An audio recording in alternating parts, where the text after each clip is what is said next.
Hello and welcome to the Crookedrivercast. I'm Robert. Joining me every week is Tom, and we're two guys from Northeast Ohio just trying to figure out what's going on in our states. This is show 44, recorded on January 17th, 2026. We've got some stuff to discuss. Let's go.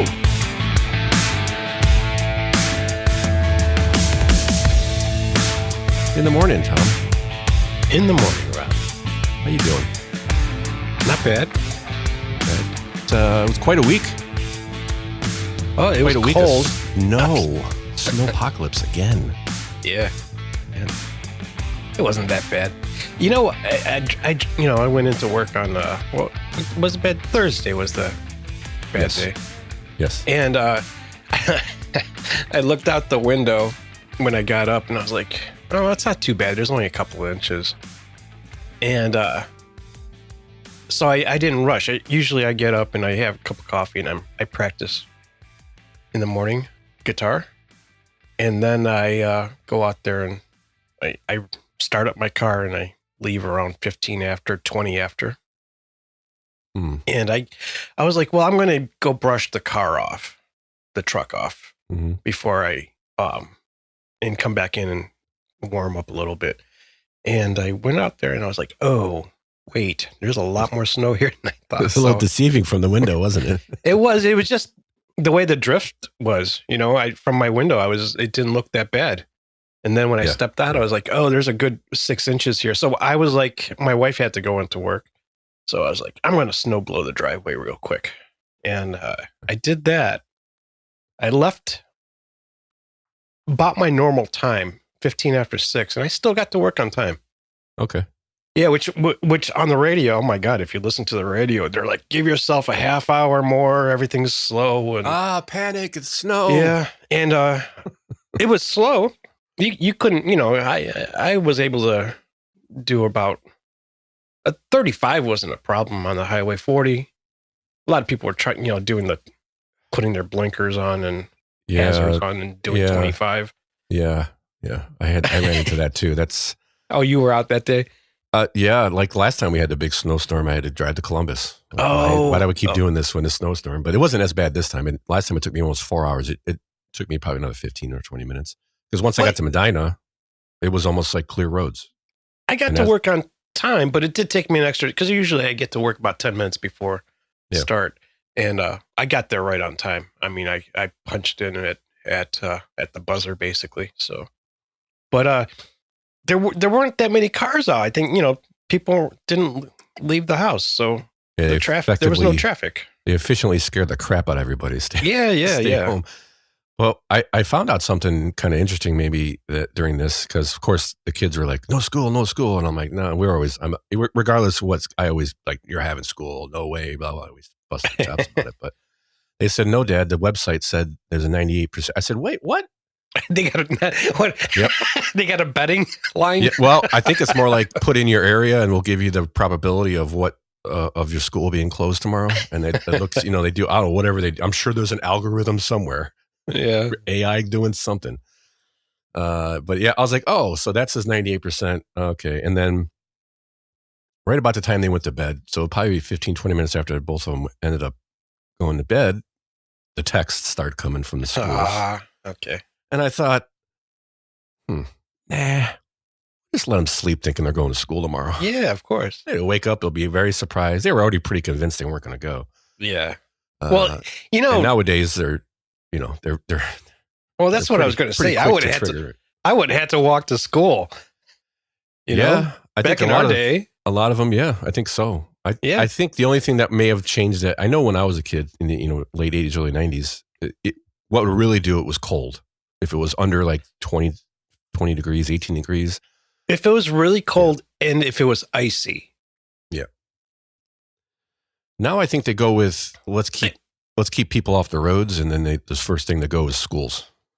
Yeah, I guess so. Keep the buses off the roads. Because there ain't many kids that walk anymore, I can tell you that much from my experience. No kidding. I don't see kids walking too. Because I drive by the high school probably around the time they let out. I see a handful of kids walking. I've seen a couple, but I think they live across the street from the school, literally. Yeah. But, like Yeah, I guess if it was icy, super cold, or if it really dumped a lot of snow, then we'd have a snow day. But like what Thursday was, no, I'd be in school.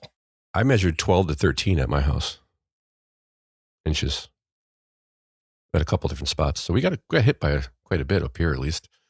Oh, that morning, I think there was a good 6 inches and it didn't stop until 4 o'clock, probably. Oh, I had to snow blow the driveway again when I got home. So yeah, pretty good day of snow. We haven't had that in a while, it feels like. Yeah, and the other thing it brought to my attention is yesterday, Friday, I'm driving home, pulling on my street after picking up one of the girls from school, and I see the mail lady person, the mail carrier. I didn't know her gender at the time. I pulled on the street, and I'm like, oh, that's okay. She's got okay. As I drive past, and as I'm driving past, I hear this zzz, and I'm like, uh-oh. So I look, and she's stuck. Oh. So I'm like, oh, crap. And I look, now, here's my complaint. Here's my observation, which becomes a complaint. She's driving a frickin' minivan. Oh, one of those. Okay. It's front wheel drive. The tires No, it's not. It's rear wheel drive. It's not a minivan like a mini. It's like a delivery minivan. It's actually a little smaller than, like, say, your sister's. Yeah. It's not the same. It's rear wheel drive. Say that 3 times in a row. No. Really, that surprises me. Okay. Yeah. So I stopped. I pull over, and I was like, well, I got to do my Good Samaritan for the year. It's already January. I got it out of the way.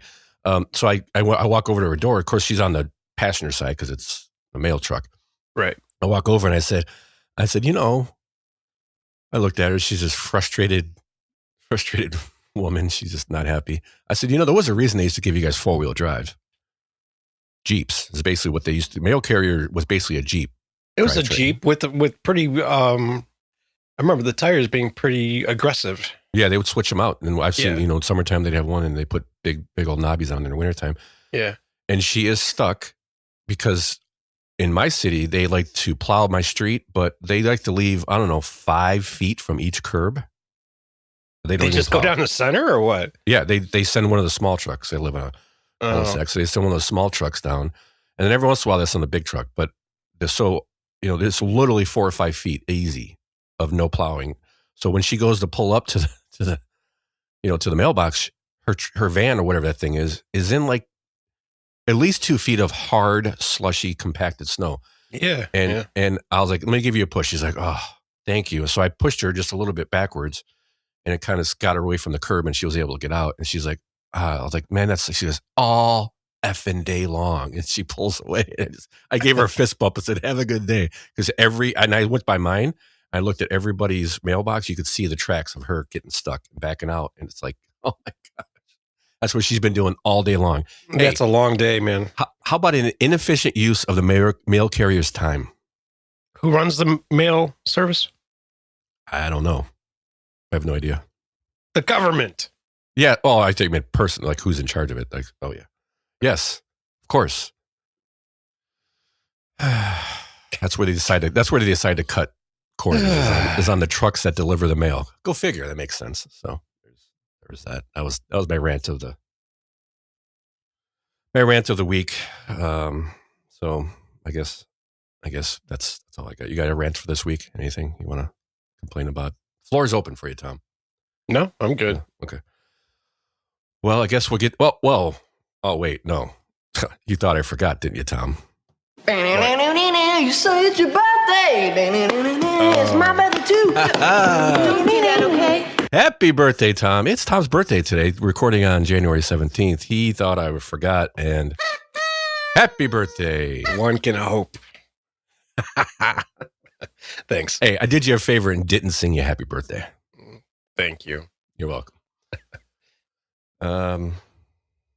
You can count. You can. If you want to guess how old Tom is, you can use coins to do that. If you put the proper two coins together, you'll get his age. Proper 2 coins? Yeah. Okay, there's 2 coins, but that one is kind of rare. Not rare, I guess. I don't know. No, double nickels. Oh. I was thinking of a 50-cent piece and a nickel. Nope, double nickels. Double nickels on the dime. I don't know what that means, but somebody will email us and tell us. Anywho, back onto the important stuff, not Tom's birthday. That's not important at all.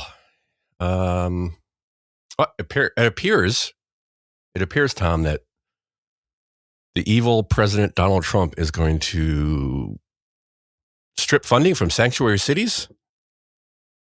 Do we have a cheering section here? Nice. Yes. So Trump announced that he is going to at least attempt.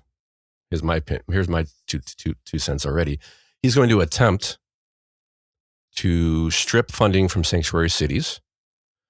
And we'll just hear it right. Let's hear a little bit right from the president so we can get it exactly what he said, because I have questions.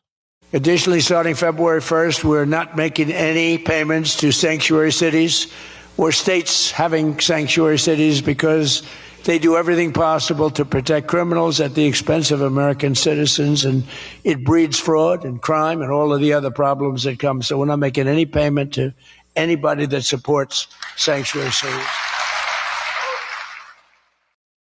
Okay. Is that every sanctuary city and every sanctuary state or every sanctuary? Because I'm kind of worried here in Ohio. I'm kind of concerned. I mean, I think this would be a good thing for Ohio in the long run, but in the short term, it's going to be a whole lot of crying. So I started digging. I'm trying to figure out, did you get any idea of what he's talking about? Which cities in particular? Because the only thing I got is that the letter they sent in August, or the executive order, which they sent a letter, it looks like, to 32 jurisdictions. Pam Bondi sent, ramping up the pressure on those, to telling them, hey, if you don't cooperate, we're going to cut your funding. I think they sent them to the cities that are being egregiously negligent. I guess. On August 5th, it appears they sent a letter to California, Colorado, Connecticut, Delaware, Illinois, Minnesota, Nevada, New York, Oregon, Rhode Island, Vermont, and Washington, but also counties of Baltimore County, Maryland, Cook County, Illinois, San Diego County, California, San Francisco County, California. But then cities of, so it's a combination of all these making 32. Albuquerque, New Mexico, Berkeley, California, Boston, Chicago, Denver. See, East Lansing, Michigan, Hoboken, New Jersey. Jersey City, Los Angeles, New Orleans, Peterson, New Jersey, Newark, Portland, Oregon, Rochester, New York, Seattle, San Francisco City, Philadelphia. Nothing from Ohio on here.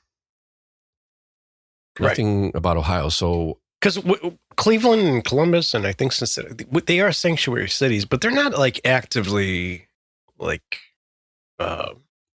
breaking laws, I guess. And that's where my question comes in. The second question would be, will this expand since with the recent situation going around the country after the ICE incident in Minnesota, and then more of them later, this last week, and everybody coming out and saying, Columbus mayor basically came out saying we're not helping. The Cleveland Police Department basically put out a statement saying we're not really going to cooperate. Now, this is nothing generally new. Yeah, they've been saying that for years now. And yeah, so basically what sorry to stop you there. No, I think even in his first term, they were saying they're not going to help with anything like this. Yeah, so for the city of Cleveland, for example, they just came out, kind of put out their same old statement, which we're not going to ask you about your immigration status when we pull you over. We're not going to enforce any immigration warrants or whatever they call them, where they want to detain you to wait for ICE to come in and give you and question you and take you away and send you back. So that's kind of normal. Mm-hmm. The Columbus mayor is getting a little more feisty, from what I can see. Yeah, just getting a little more because of the focus on the Somali population. So I'm wondering if that will change, and we'll talk about more of that maybe in a minute. But once the fraud starts coming out, we'll see. And we've got some updates on that too. Yeah, later on. Yeah, hard one to separate this. I could have totally put this in the beginning, but I figured we'll separate this a little bit because it has to do with it, but not really. I'm just curious what the new evidence has been put to light, Tom, and I'm thinking this list may grow. And with everything that's going on tied into Minnesota, I think we might see some problems for Columbus. Possibly. Oh, wait till they get to California. And I've seen a couple. They're already starting to look into it. Yeah, this is going to be big. Well, I saw who was it? It was a comedian, a well-known comedian. He was Joe Dirt, the skinny guy from Joe Dirt. Is it? I can't remember his name now. Blonde hair guy.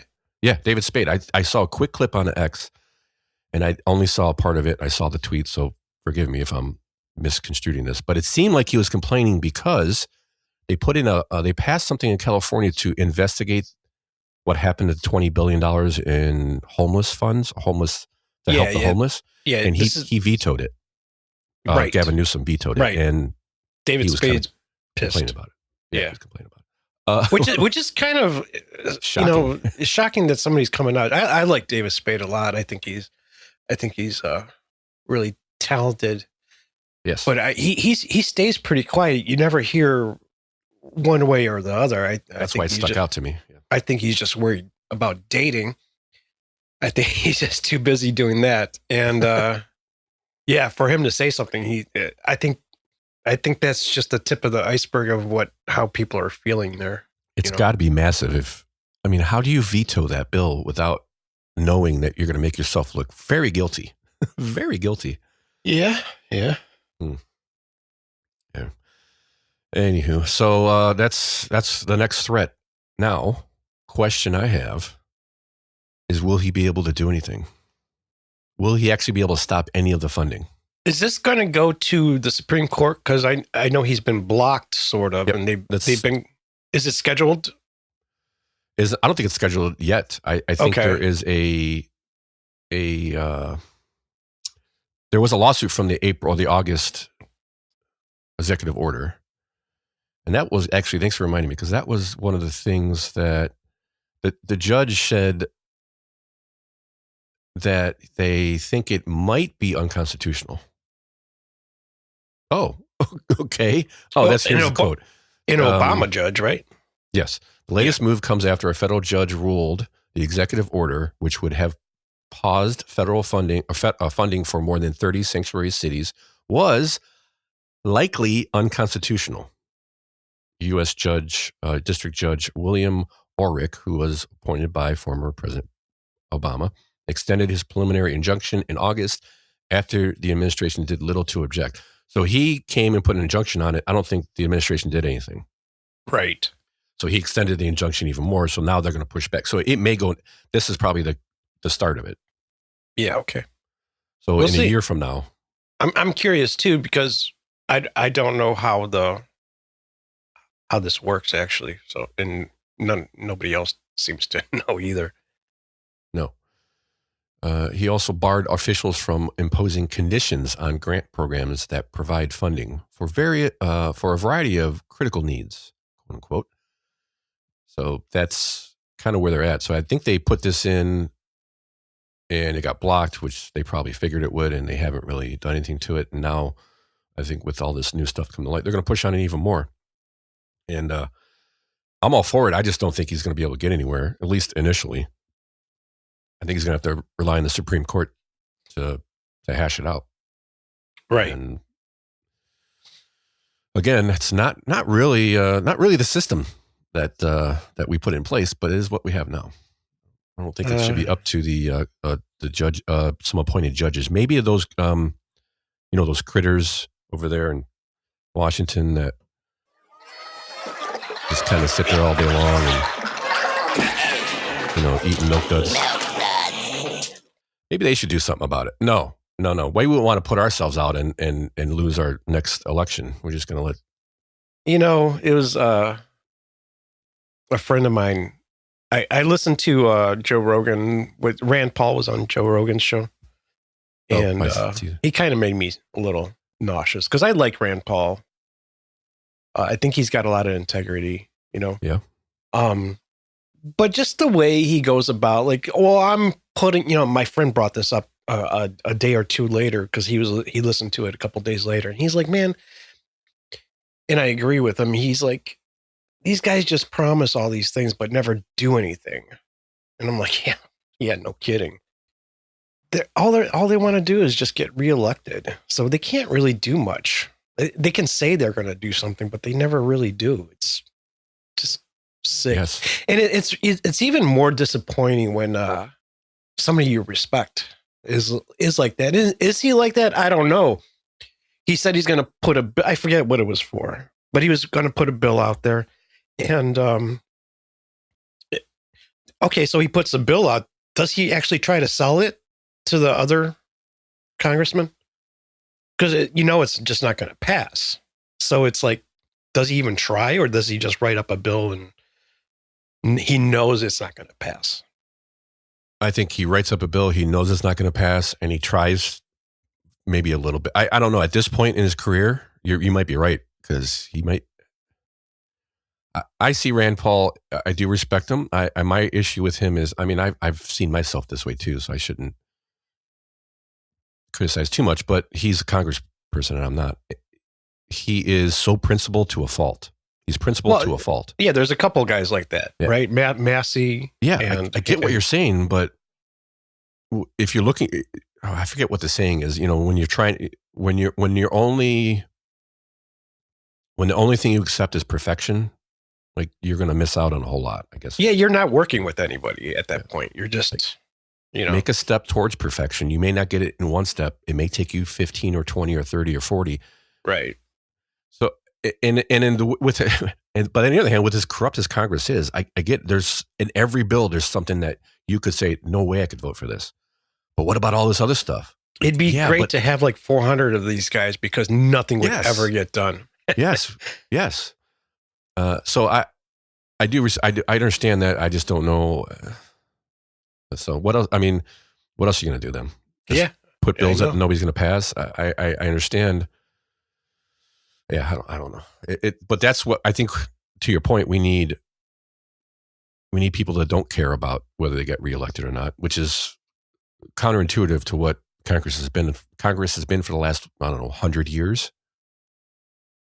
But I think we're seeing some of that, because I keep, the poll numbers, there's poll numbers are down.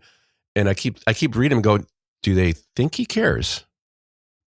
Does Trump think he cares about the poll? Now, the only thing you could consider is the midterms, obviously, and then the next presidential election. But this is what I've been craving. This is what I've been screaming for. We need somebody who doesn't care about getting reelected. Yeah, no, I think he cares about the midterms, but I don't even think he cares all that much. I think he would want to win the midterms, have the Republicans win, because you're going to get maybe a couple more bills passed. Yeah. But Trump really doesn't care about getting impeached again or anything like that. It's just. No, you could tell he's on a I don't give a crap campaign right now, a tour, whatever you want to call it, because such a stark difference from his first term. I still think he could be more aggressive. Yeah, but, I think. Yeah. I think he wants to be. I think you have to delegate it to other people, and they're going to do it kind of how they want. So hard decisions are needed right now, and as the sign used to say, no long-haired freaky people. Let's just switch it to no long-haired freaky pussies allowed. How's that? We need people with balls, and people who are gonna do what we put him in office to do, regardless of the consequences to your political career, like RFK. Oh yeah, he's kicking ass. As we'll slide right into RFK's promoting ending the war on saturated fats. RFK says. Yeah, it's a good thing. Yeah, he's flipping the script, I guess, on healthcare. Well, he basically flipped the pyramid. Oh, he did. Here's what I heard. I don't know if he flipped the pyramid or Trump, because what I heard was Trump wanted a steak with some butter. on top. And the whole White House staff, health staff went crazy. Scientists, doctors, and everything. And they had to call RFK to get this, they like looking at the food pyramid. It just doesn't work. So they called RFK, and there's some audio from I got a clip of it. Here you go. The pyramid doesn't work. We've already tried it. It's upside down. What? Sir, the pyramid is upside down. Turn the pyramid upside down. You can't be serious. That would put butter and fat at the top of the damn food pyramid.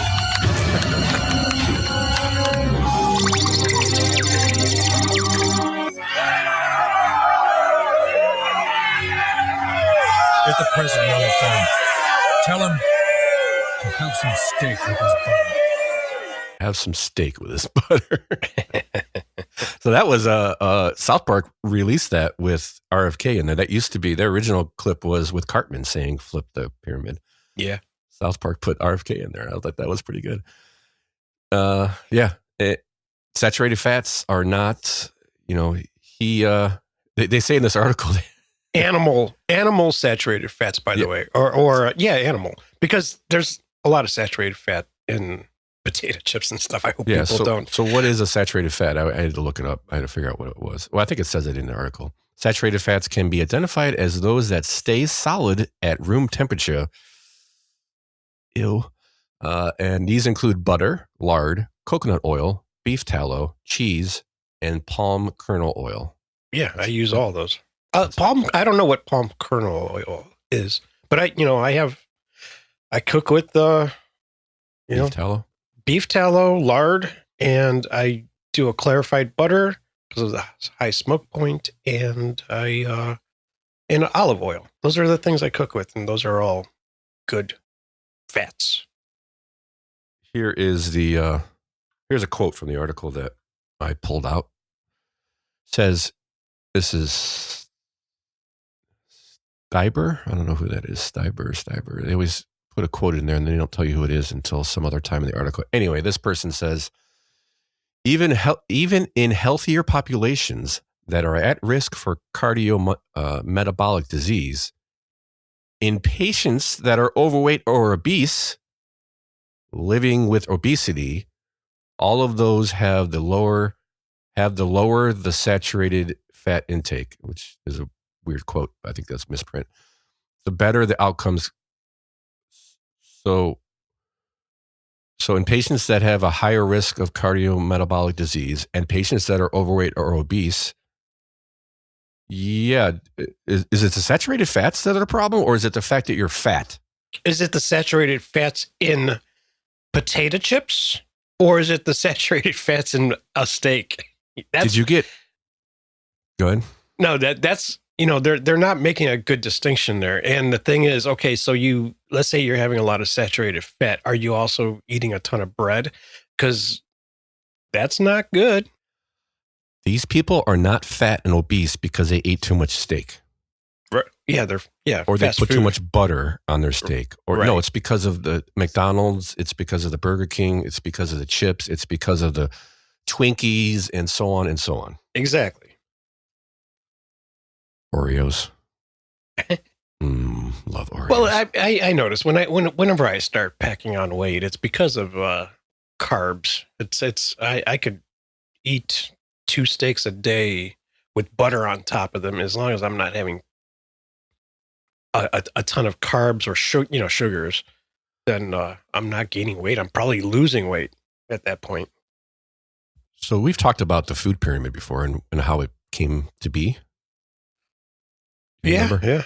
I don't know. As far as my research, I can't go into depth about it, but I know it's basically wasn't it the grain industry and also margarine.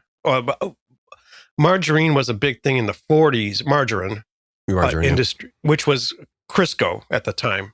They really had a big push of telling people saturated fats are bad, so you got to go with margarine or Crisco at the time, which was basically an industrial lubricant. Industrial waste, basically. And yes, that's when we got a hold of the food pyramid, but it didn't start here. From my research I've looked at over the years, it started, as far as I can see, in Europe after World War II, because during the war, during the last two wars, World War I, and then like 10 years later, they had another world war.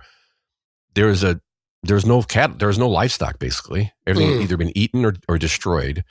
The quickest way for them to get food into the population in Europe was grains, because you can grow it. It'd take you years to get a cattle, before you can slaughter it and all that stuff. So in order to help, encourage more of that eating the grains and stuff, they came up with this food pyramid. That's why grains are so huge.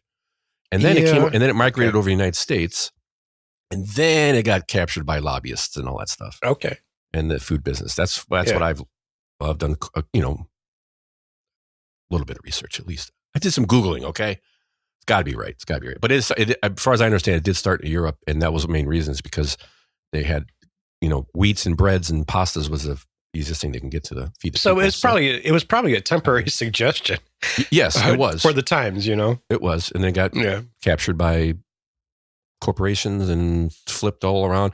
And then remember you had, during Obama administration, you had they went from a pyramid to a food plate. And they had all the, kind of the similar breakdown on the plate instead of a food pyramid. But then all of a sudden, a couple years later, they had this side dish of dairy.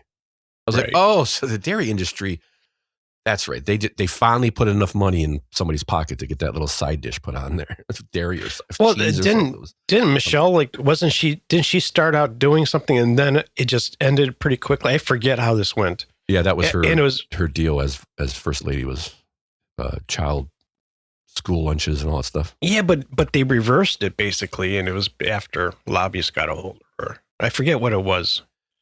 Yeah, this is probably the reason why my kids used to complain they wouldn't eat the school lunches. Now, remember when I was a kid, all I wanted was school lunches. I didn't want to bring my lunch, but my kids don't like school lunches because this food is crap. I thought it was crap when I went to school. I don't know. I guess it was pretty. It was maybe crap for a different reason. It wasn't healthy. And it's healthier than it is now. Really? I think so. I mean, I remember that pizza day. That pizza was like a grease pit. Yeah. Yes. And I don't think it was a good grease. Is that better than the greasy pizza they get from the delivery place now? I have no idea because I don't so. have kids, so I don't think either of them are good. This point is, I don't think one's much better than the other. But I think the food now, if you just go 30 years in the future, the food now in general, I think is worse than it was back then. It's much more processed. And I said, so I pointed out, I said, but it's chicken nugget day. Like, it's chicken nuggets. You're like 10. Yeah. No, Dad, I don't like those chicken nuggets. Why? I said, because they're empty. What? Yeah, when you get them and you put your fork in them, there's nothing inside. So that tells me when they go to fry them, whatever pink ooze they have in there, it escapes because they may be over. It actually, what popped in my head was, when you overcook a mozzarella stick, and just oozes out the side. I'm thinking that's what happened to the pink goo that they made the chicken nuggets out of. I wouldn't. Anyway, I wouldn't even let my kids eat that stuff. I didn't know. What you're like? Oh, I know. It's food. It's school food. It can't be that bad. No, it's horrible. Because A, they're on a budget, and B, they got to they got all these standards. There's no salt, and nothing has any taste in it. It's horrible. So anyway, our war on saturated fats has ended, and go eat a steak, people. Eat a steak. Put extra butter on it. Maybe some blue cheese. Yeah. What you do is you cook that steak, and when it's rusting, you put a couple dabs of butter on top of it. Let it melt. If you're smart, you can make some compounded butter with a little garlic and rosemary in there, and let it melt all over. It's delicious. I wish I had porn music. I would have started playing it right there. That sounded delicious. All right, so there we got those two national stuff out of the way. If you like what you hear, we really would appreciate it if you share the show with your friends or family, anybody you know that you think would be interested in knowing what's going on in Ohio and in their area. Please send them a link. Leave us a comment. Leave us a review on your favorite podcast app or system. Tell us what you think. Send us a note. Go to our website, crookedrivercast.com, and check out the blog. At the end of every show, or when the show is dropped, that's when the blog comes out. Monday mornings. You can follow along, check out the links. Look at a lot of the clips that we have, the full videos or clips of what we pull from. Yeah, you can listen on the website too. I mean, and listen on the website. Yep, it's actually a pretty good player. Okay, good. Yeah, check out if you don't know how to subscribe. Well, in that case, you might not be listening to this.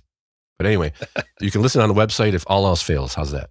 And if you're good, you can find me on X. Me love cookie. And send me a note. Tell us what you think. Really appreciate you listening. We know your time is valuable, and the fact that you give us any of it is just crazy. But thank you. All right, on to the next. I mean, we got to start with this again, Tom. I'm just going to preempt it and say the U.S. has, for the first time in 50 years, have negative migration. Woohoo! Yeah, baby. That's what we're talking about here. That's what we've wanted to hear for a while. So, story basically is, if I can pull it up here, there it is, that for the first time in nearly 50 years, 2025, we had a net negative people coming into our country. I'm not exactly sure how much. Could it be? It's typical U.S. government fashion. The net migration of negative 10,000 to negative 295,000. Just a little difference. A little bit of a range there. Due to a combination of deportations, self-exits, get the hell out, and significant drop in illegal immigration resulting in increased border security. No kidding. And according to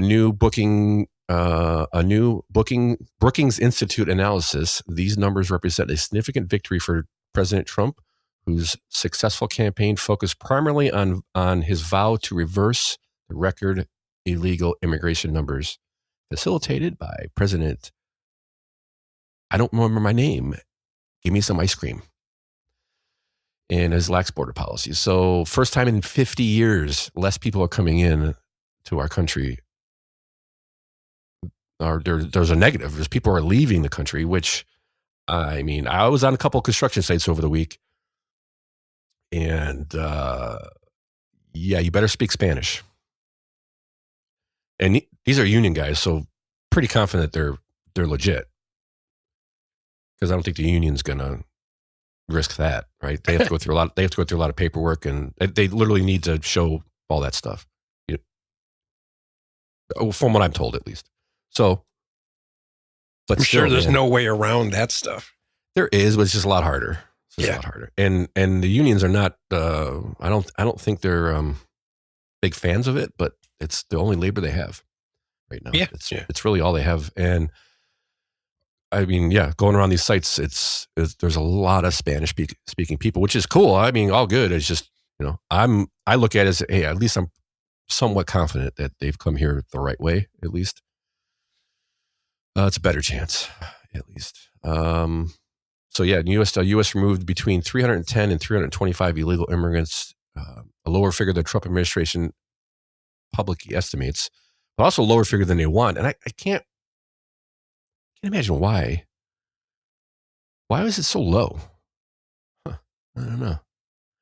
Anyway, so enforcement reports the data, immigration overflows can also appear in the form of voluntary self-deportations in response to a heightened law enforcement effort.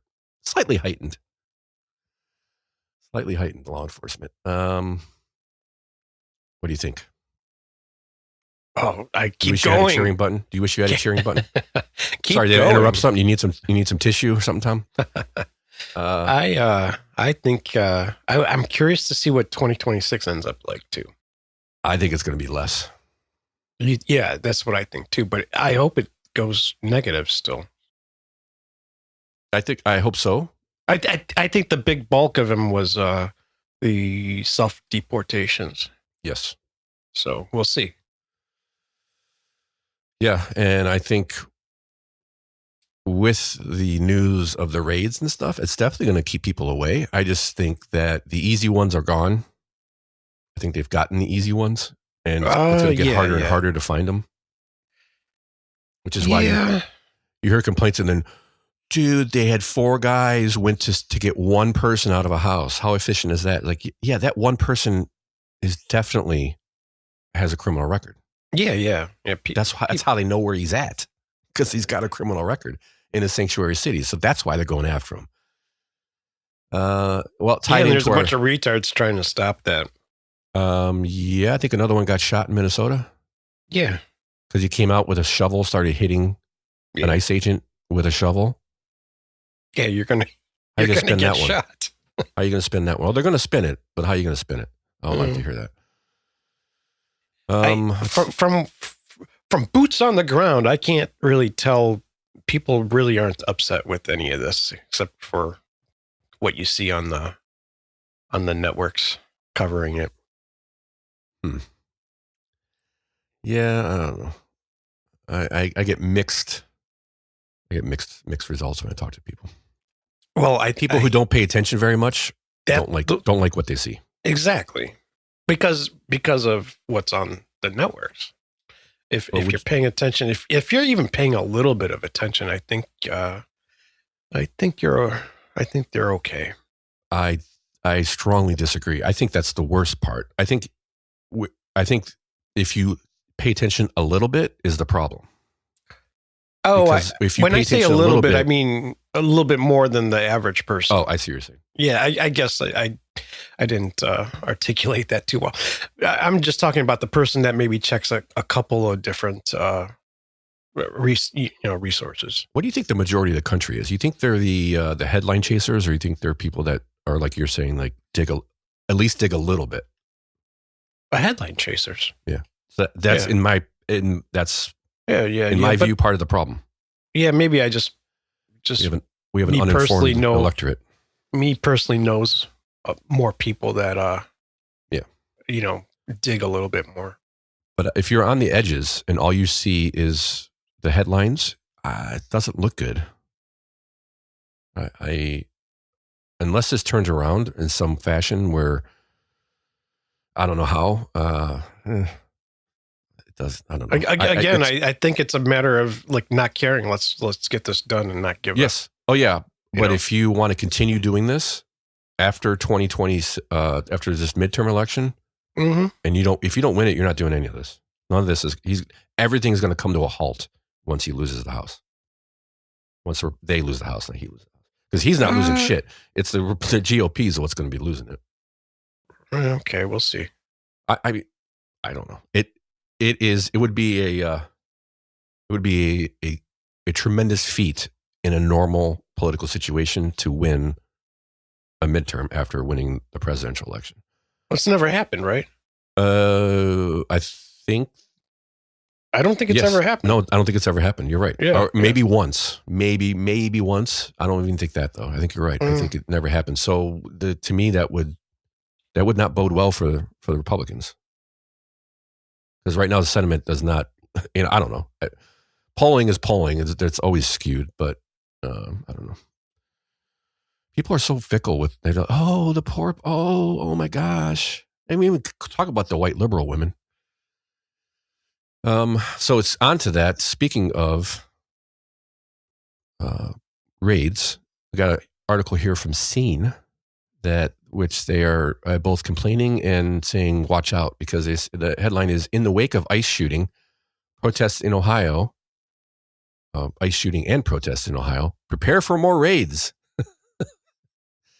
So again, go check out this article. It's from Scene. They got some long articles. And they go on about the killing of the woman in Minnesota, on and on, how horrible Trump is, but it's going to continue. It's going to continue, and there are going to be more raids, and that's kind of what I've been saying. I don't know. It's so obvious to me that what they're doing here in Minnesota and in Columbus and those places, that they're just egging on. They're poking the bear to get a reaction. And in this case, I don't think Trump cares. He's going to give them their reaction. And I don't know. What do you have to say? Anything about this article besides it's way too freaking long? Yeah, no, not really. Yeah, sorry.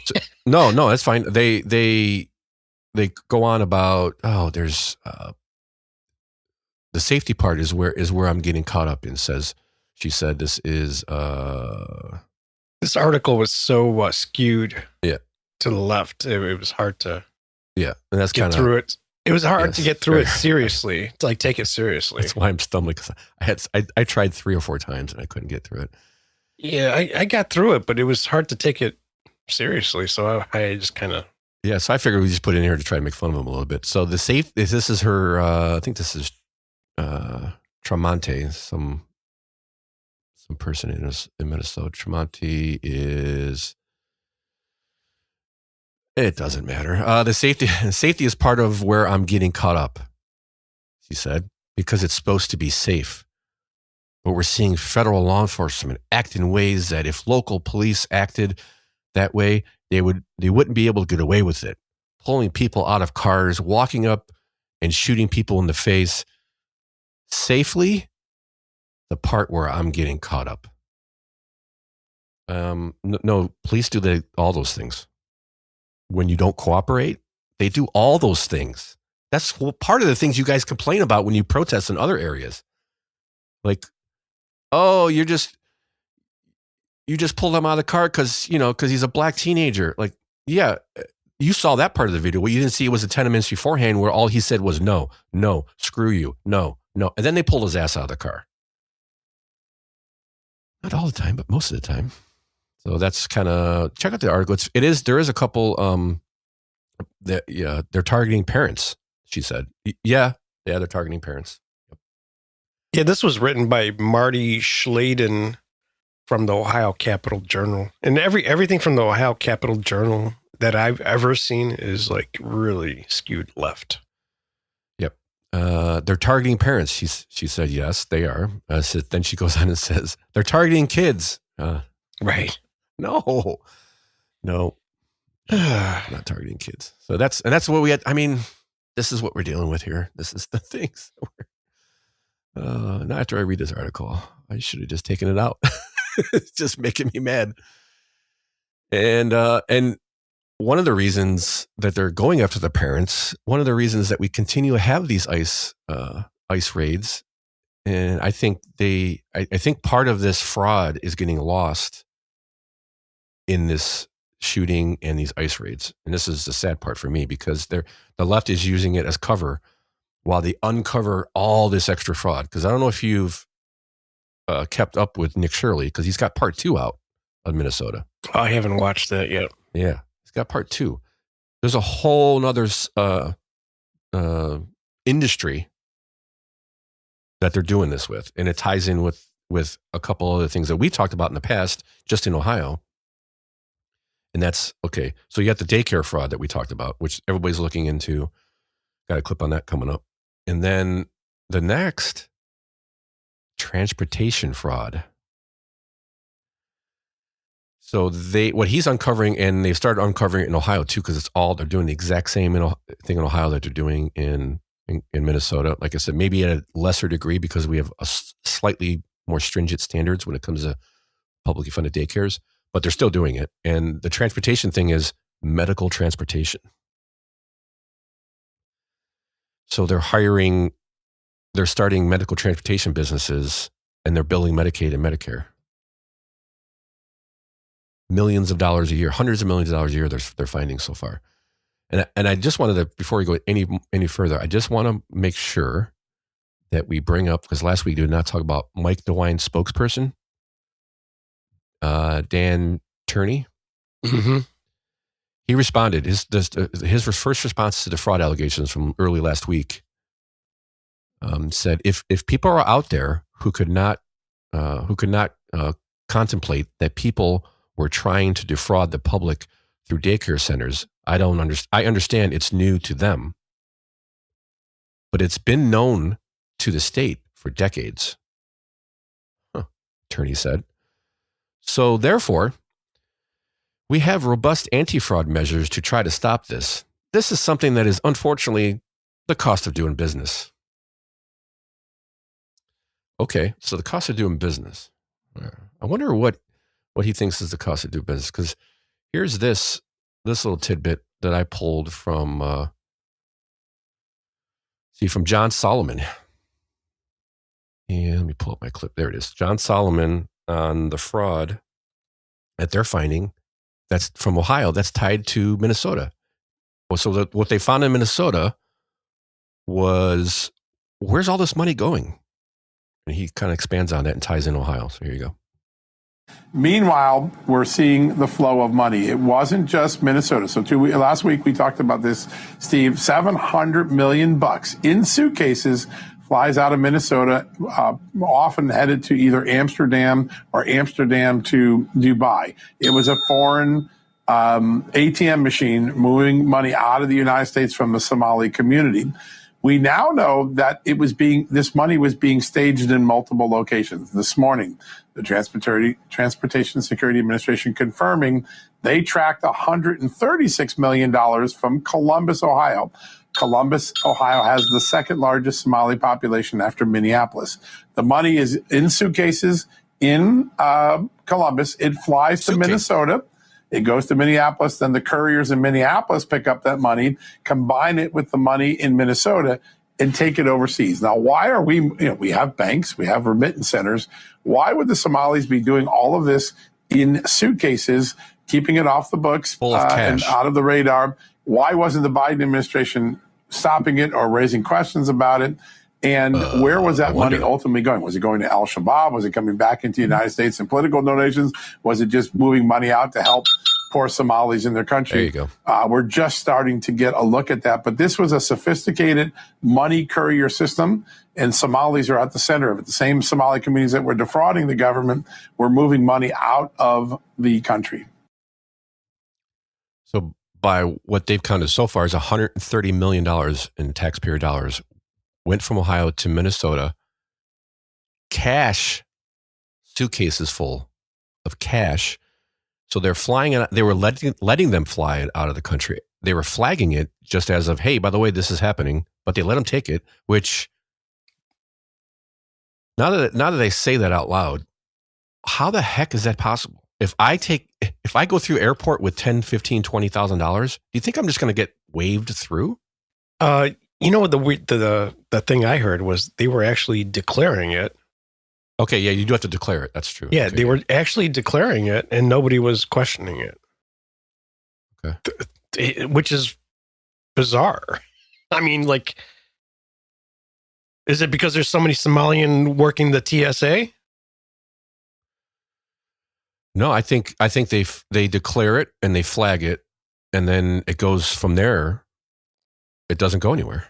Yeah, I think the people in the airports Yeah. would be doing their job and flagging it, because as long as you declare it, I guess. But my point is, like, if I go to try going to the bank and getting $10,000 in cash out, it could take you 2 weeks. I don't know about that, but I don't know about 10,000. I know you get up into bigger numbers, you'll have to wait. But I think it's 10,000. Anything over 10,000, it has to go through Department of Homeland Security or some crap. Like you have to fill out papers saying that you're not a drug pusher or something. I never heard that about 10,000. But okay, I mean, it might have changed since I've last heard anything about that. But yeah, just letting it happen. Yeah, and there's all of a sudden there's more donations for the Democratic Party. Yeah, and you wonder where all these micro donations come from, hundreds and hundreds of donations. And that's part of the fraud that, they've been, there's so much of it, you can't keep track of it all. One pops up and then two more will just monopolize, it'll push that one out of the view of the public with these other two ones. And you never get to the bottom of it. For example, they started, you saw articles over last year or YouTube videos or whatever, people going to houses, I can't remember who it was, going to houses of Democratic donors and saying, hey, we have a record that you gave 600 donations, 200 separate donations, 100 separate, whatever it is, 50, 60, totaling like $6,000, totaling like $3,000, but in very small increments, hundreds of donations from one elderly person. And she goes, I never did that. Yeah, that person knows nothing about it. No. Yeah. Just a registered Democrat. Where are they getting that money? Yeah, it could be funneling from all kinds of sources, including this crap. And then everybody's getting paid along the way. Oh, yeah. Got to line your pockets. I was just trying to see if I was right on the thing because I thought I heard that. Anyway, so yeah, I think that's where you're seeing it. They're flagging it, going, "Oh yeah, we're doing our job. Someone's going to catch this," and then everybody goes, "Huh? What happened?" I see nothing. Well, in Ohio, and that's what Nick Shirley's found more in Minnesota, phase 2, which is the transportation fraud, and they're also finding this in Ohio. And here is a post that I pulled from X. Oops, that's the wrong way. That has come to light. They're starting to dig into some of this stuff. Starting to look up transportation companies and seeing, 4 or 5 or 6 transportation companies at one address. And sometimes it's an apartment. Sometimes it's a residential house. Sometimes it's an empty building. And they, I got this from Rachel Lane. She's on X, her at Sober in Dublin. So she's from Dublin. And she says, so I've been digging into why this is, doing some digging into why this is all connected with other types of Somali-owned businesses. I've seen involved in fraud. I can't read today, sorry. For starters, I found estimates of 6,500 to 7,500 Somali-owned trucking firms in Ohio alone. Wow. So we'll put this in the show notes. She pulls from it looks like from the Ohio Attorney General, Secretary of State's website, some of the potential fraud they've been finding. They're fraudulently billing. Companies might be billing government programs or Medicaid or DHS funded transport for non-existent, ineligible or inflated services. Trucking firms could have served as fronts to launder proceeds from other frauds like daycare, like housing, COVID relief, and on and on and on. And there's no oversight. This is easy. And I think they were explaining in a Nick Shirley video in Minnesota, it's a great scam because you get paid by the hour to pick these people up, take them to if you actually do pick them up, take them to a doctor's appointment and wait. And then you drive them back. They're doing that with another business's translators too. Yes, it continues to snowball. Yeah, I think Nick Shirley was talking about that, or somebody he had on there, that they have translators for when they go to the doctor, when they go to the courts, wherever they go, they bring a translator with them, which is also using the transportation scams too. So and they get paid a handsome fee. But why do you need a translator if you're going to a Somalian doctor or Somalian daycare or what? Yeah, exactly. Those are the scams that they got going on. So it's crazy. So why are the taxpayers paying for your translator? How about this? Can we pay for English classes instead? I'm thinking that's cheaper. 1 teacher, 30 people. I say that's efficient. Very efficient. What the hell? Who approves this crap? Who approves it? I'm done. I'm no safety net. Period. I'm sick and tired of it. I've been this way and over the last few years, I've softened up. They've gotten to me, Tom. I've softened up. You've gotten to me, actually. What's that? You're in favor of a safety net. I've always been not in favor of any safety net. I'm in favor of a safety net, but gosh, you have to be a citizen. I mean, I don't think there should be it's not a safety net if somebody comes to this country and the first thing they do is give them, food stamps and welfare. Well, they don't, that's not a safety net. This is one thing that, by the way, Rand Paul was talking about on Joe Rogan. He wants people to come in like in the old days. My dad had to be sponsored to come here. And if that guy doesn't get work, you have to take care of that person. Yes. So there was no safety. I think there should be a safety net for, let's say there's a family that all, both parents lose their job and they just need to get by for 3-4 months until they get back on their feet. I think that's a safety net. I get it. I know where you're coming from, but my feeling is no, we don't deserve one. And this is why, because it is so. It's not a safety net. It's bribery. Well, okay, when it's corrupt. To me, cut it all off. All of it. Well, cut it I think all to zero. Listen, I think it all should be cut off for a while. Yeah, and then start again. That's what I mean. Yeah. Cut it all off and start again. The problem we're going to have is when we start it back up again, liberal women with their all their freaking emotion. This is how we get to this. Oh, you just increase it a little bit more, increase it a little bit more, and just include a little bit more people, include a little bit more people.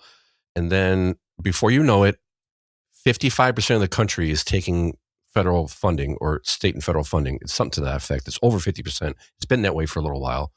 And now who's gonna campaign on cutting it?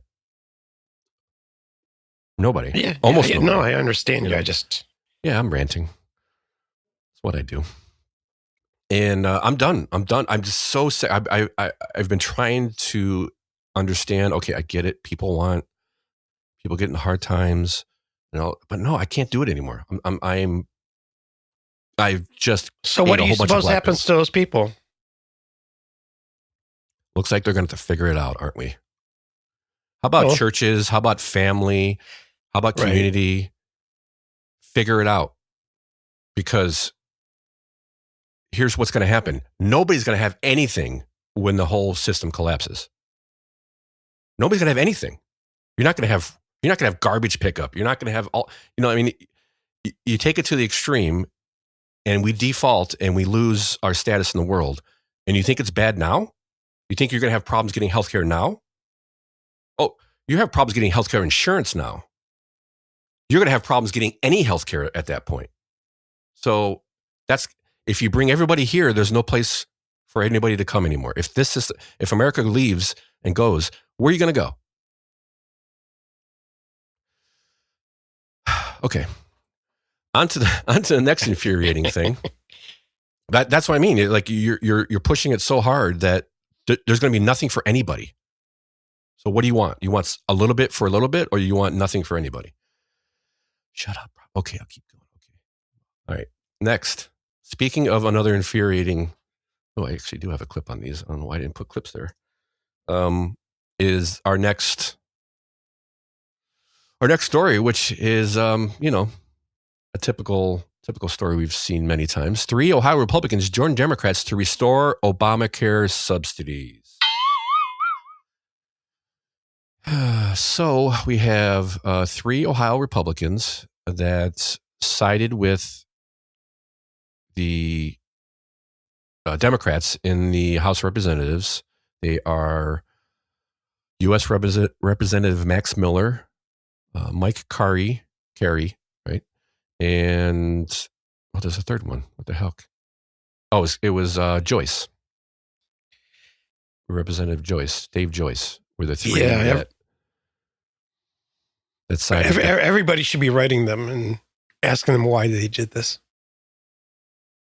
Yep, I think we're gonna start. I'll start with this clip here because this is from News Nation. This is Katie Mayer, and she goes over kind of what I think this was a week or so ago. Trump stood in front of the GOP, talked to him about the midterms and what they needed to do, and one of the things he talked about was healthcare. And here's what he said. So I'm traveling with the president for News Nation today, and we were over at his speech to House Republicans, rallying them ahead of the 2026 midterms. And what he told them he wanted them to focus on was health care. He says that is their issue. He wants them to own it. He's talking about lowering costs for drug prices. He also wants to lower the cost of insurance, saying that he wants the money to go directly to the people. So that is what he's focusing on for this midterm. This is what he had to say. We own the issue. But now I understand they're trying to make a case on fertilization. You can't let them do that. Very important issue. All of these issues are very important issues. But you can own healthcare. Figure it out. let the money go directly to the people. One Republican congressman that was inside told me that the president laid it all out, and now what they have to do is execute it. All they got to do is execute it. You know how good the Republicans are in execution, Tom. Yeah, they're great. They won't get nothing done. Yeah, they literally just did what they shouldn't have done, which was push this a little farther through instead of fixing the problem. So the good news, I think, though, with this whole story is it's probably not going anywhere. Max Miller keeps disappointing me more and more. You know, he's my rep. So yep. He kind of disappointed me. I think it was last year. I forget what it was, but it really bummed me out. And what really bums me out is we got rid of I think his name was Alex Gonzalez, who was our rep, who voted to impeach Trump. So he got primaried out. Max Miller got in there, but he seems to be basically the same thing. Let's get a little background here from News Channel 5. This is our dear friend Morgan, who the further we go along, the less attractive she gets. So here you go. Our Columbus Bureau reporter Morgan Trout joining us now live. And Morgan, Ohio played a significant role in that vote. That's right, Katie. Yeah, 3 of the 17 Republicans that helped get this bill passed were actually Buckeyes. The clock has been ticking for Congress to address the affordability of health care. They can't just rip stuff away from people. As insurance premiums are already increasing for some Ohioans on Affordable Care Act plans. Despite Democrats fighting for Obamacare subsidies, which led to the government shutdown, Congress let them expire at the end of 2025. We'll have to go into savings. But on Thursday evening, a group of Republicans broke with President Donald Trump and helped pass a Democratic bill that would revive the tax credits for 3 years. For last year, I've been telling our House leadership that we need to address this because this is going to be a problem. And they refused to address it. One of those Republicans who joined the Democrats was U.S. Rep. Dave Joyce from Geauga County. He said that it wasn't his ideal plan, but wanted to help provide stability. All we're doing is keeping a failed system down the road for a little bit longer. Really? But we can't punish the people at home just because the people in D.C. can't come to a decision and fix the problem. Republicans Max Miller, who represents Cleveland's western suburbs, and Mike Carey from central Ohio also broke rank. But Democratic Rep. Amelia Sykes was grateful to her colleagues for their support. So the majority of the Ohio delegation in the House voted for this. And so hopefully that helps our senators support this as well. But this is just the first step. The bill now goes to the Senate, where Republicans have been more vocal against it. But Senator John Huston's team told us that he remains willing to consider any good faith negotiations that include a crackdown on the fraud in the system. While this bill is extremely unlikely to ever make its way to the president's desk, House Democrats are hopeful it will inspire some bipartisan solution from the Senate. So there's the good news, is it's very unlikely to pass it in its current form. And I think when we hit, well, I mean, there's already Bernie Moreno we'll talk about in a second. He's got Didn't Trump just announce a new healthcare, the great healthcare plan 2 days ago, I believe. I have not looked into it at all. Yeah, I haven't looked into it. I heard part of his presser, and it sounds interesting, and I think that's going to go to the Congress next week. Yeah. So we'll see what happens. I'm not holding my breath because I will die. I just, what the heck? What has happened to us? Listen to that woman in that clip. Her only choice, she only has one choice, is to rely on the government. Why is it the first place we look? Yeah. Well, I mean, it's because we're lazy and stupid. That's the way the schools have been training us. And there are the other options. We've talked about it a little bit before. Go out and check. There's other group options you can get out. No Agenda talks about it, about the stuff that Adam's done and the money he saved. That they're on their own. They don't have anything. And he's saying it's something to definitely look into. There are other options. There are some great options for, especially self-employed, like kind of like crowdfunded almost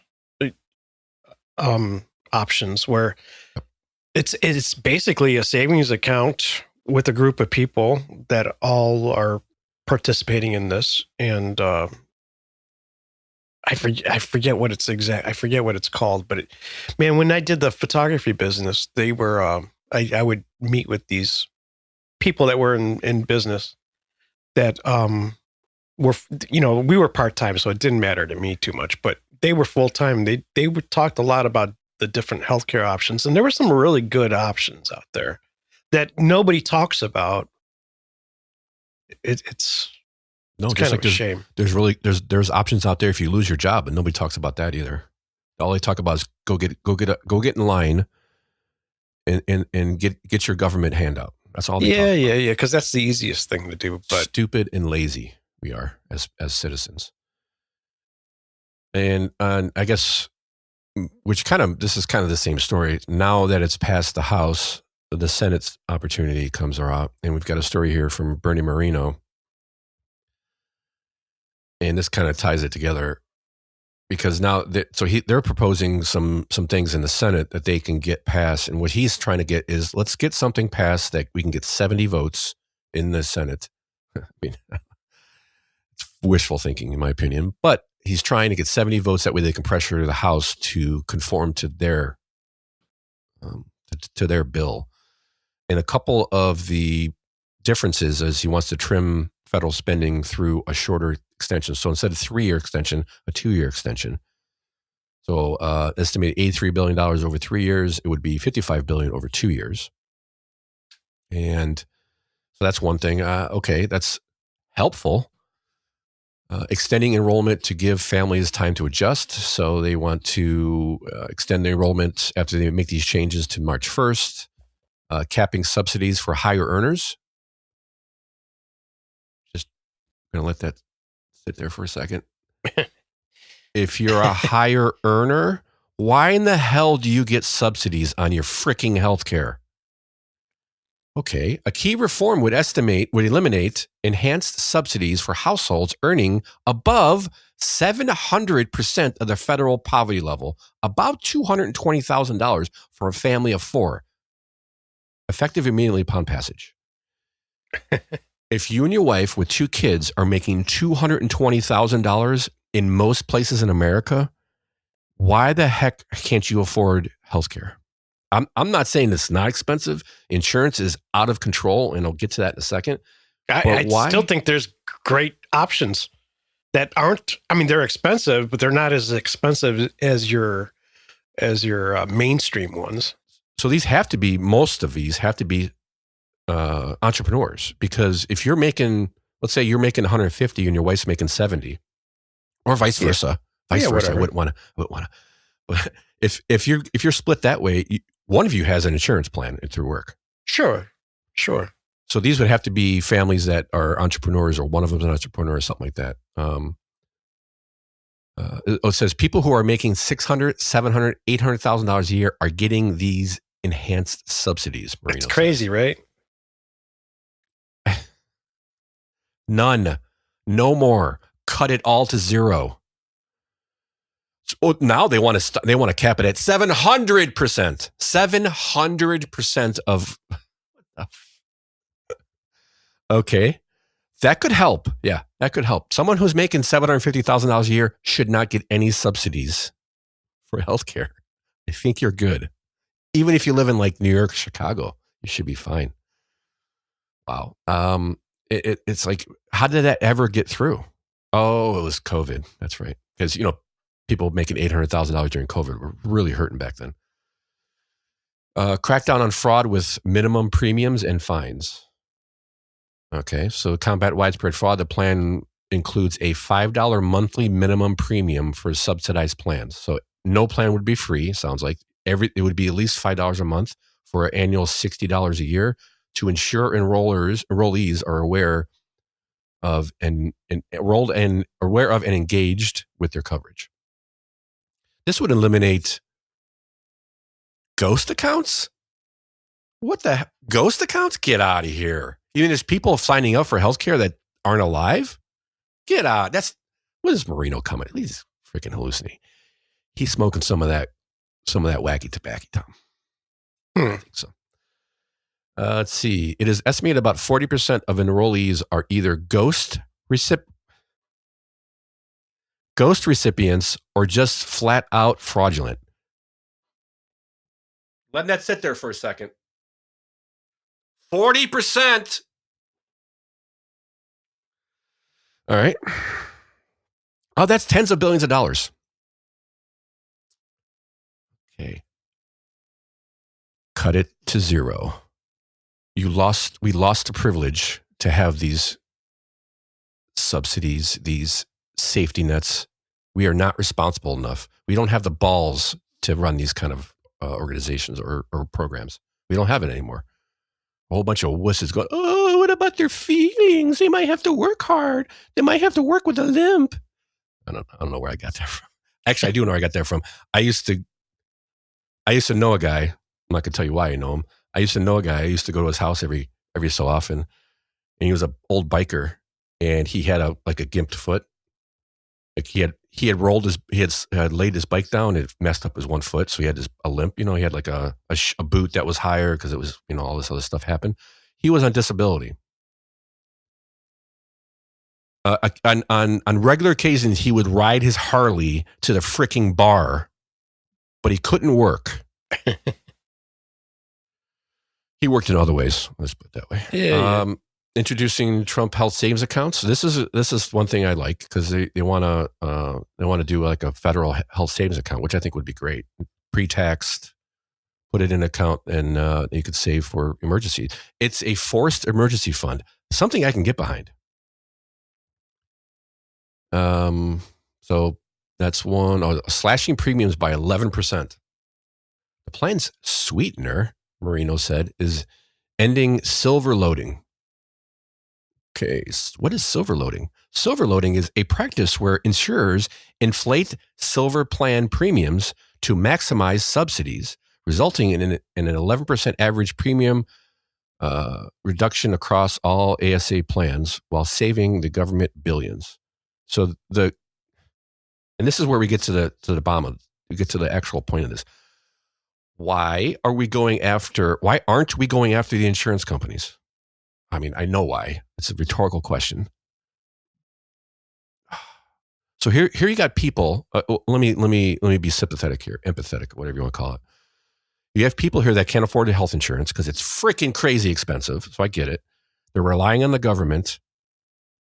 One of the reasons it's expensive is because the insurers are inflating. So they're inflating the silver plan, which I would be the middle. I don't know. I've never been on the HS or the healthcare savings account or whatever it is website. So they're inflating the middle plans so that people pick the higher plan, which gives them better profits. That's what I got from it. Potential savings and premium drops in this range bolstered Moreno's assertion. Combined with fraud reductions and transparency, this could stabilize the insurance market, benefiting providers. Oh, because I really want to benefit the providers because they've been getting no benefits at all, Moreno, and enrollees alike. Oh, because God, it makes me mad. Because you stop worrying about the insurance companies, Moreno. Maybe that's your problem. Well, who's going to donate to him? And then he's addressing some pro-life concerns about because some of this 12 states use federal funding, or at least they use some of these funds to fund abortion clinics or to cover abortions when you get them done because that's healthcare. It's healthcare for one half of this, but not really healthcare for the other half. So if you want to call it that. No, yeah, I know. It's that's what I said. They said, what about women's healthcare? I said, yeah, what about the healthcare of the woman that you're killing in the womb? I always wondered about that. Or the rights, or the reproductive rights of the woman in the womb, or the man, because do we have reproductive rights? I don't think we do. I don't think we do. No. Let's see here. What else? Anything else? Oh,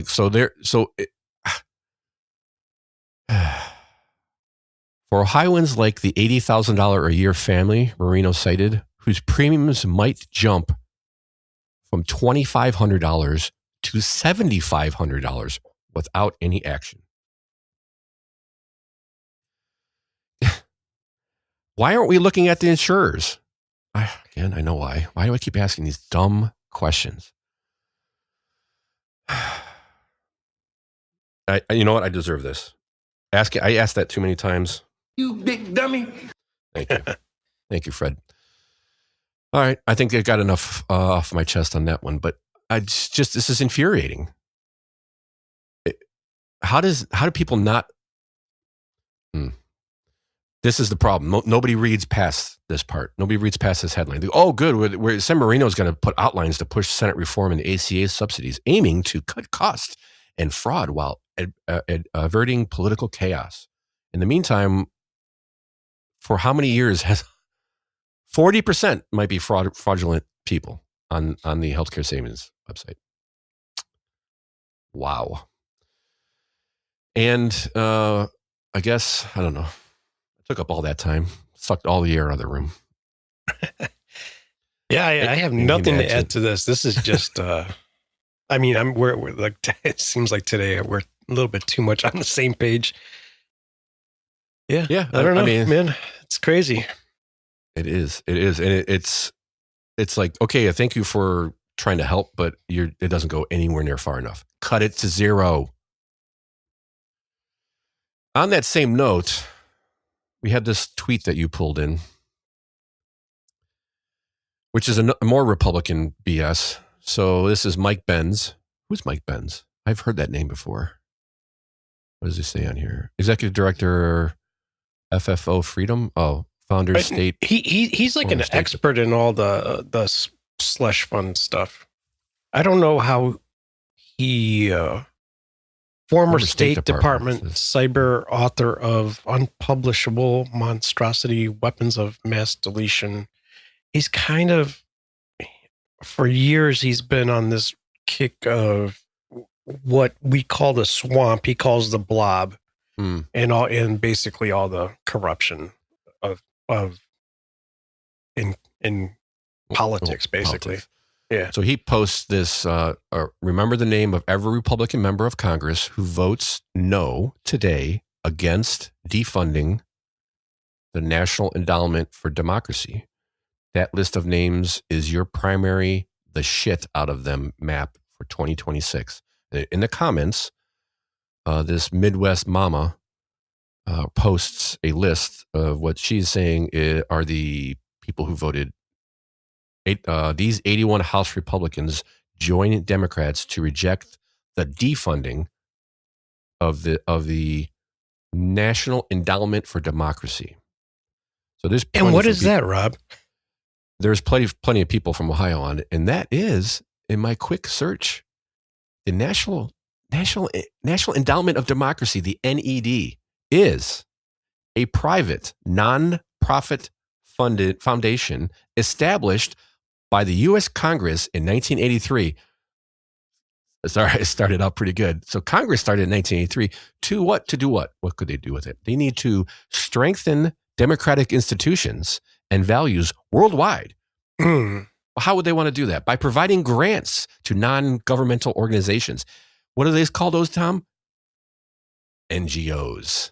We love NGOs. Like USAID was the biggest NGO. USAID was one of the places funding these NGOs. Yeah, he was, when that was defunded or, closed down, he was really happy about it, but he knew there was going to be a lot more work. He thinks there's going to be, it would take 50 years of us making cuts and whittling out all the corruption in politics.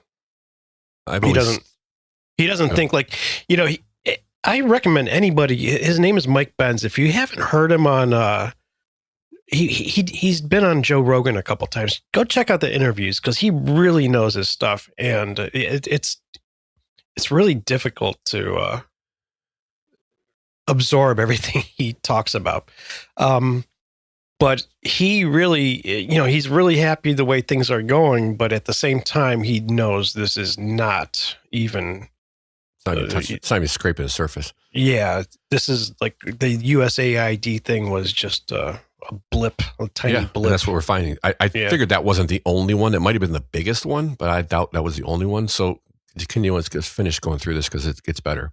National Endowment for Democracy, like you said, is providing grants to nonprofit or non-governmental organizations or NGOs working for democracy in over 100 countries, focusing on political inclusion, free media, rule of law, and civil society. Operating as an independent body with bipartisan oversight, it serves a key U.S. initiative to provide democracy. Funded by annual congressional appropriations, but controlled by its own board, making it a unique blend of public funding and private governance.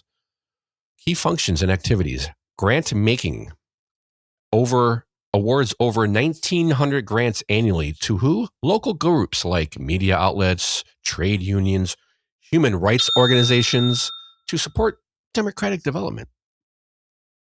This is USAID maybe on a miniature scale, and we just had 81 Republicans move over to continue funding this. Yeah, he calls it the blob. The blob. Trump called it the deep state or the swamp, probably a better term. Just like the previous story. Yep. This is just exactly this. That's why I put it in there, because I was like, oh, these Republicans are voting with the Democrats to continue the subsidies for Obamacare. They're just part of the swamp. And these guys are doing the exact same thing, basically. They just don't want to give up the easy money. Yeah, it's a cash cow.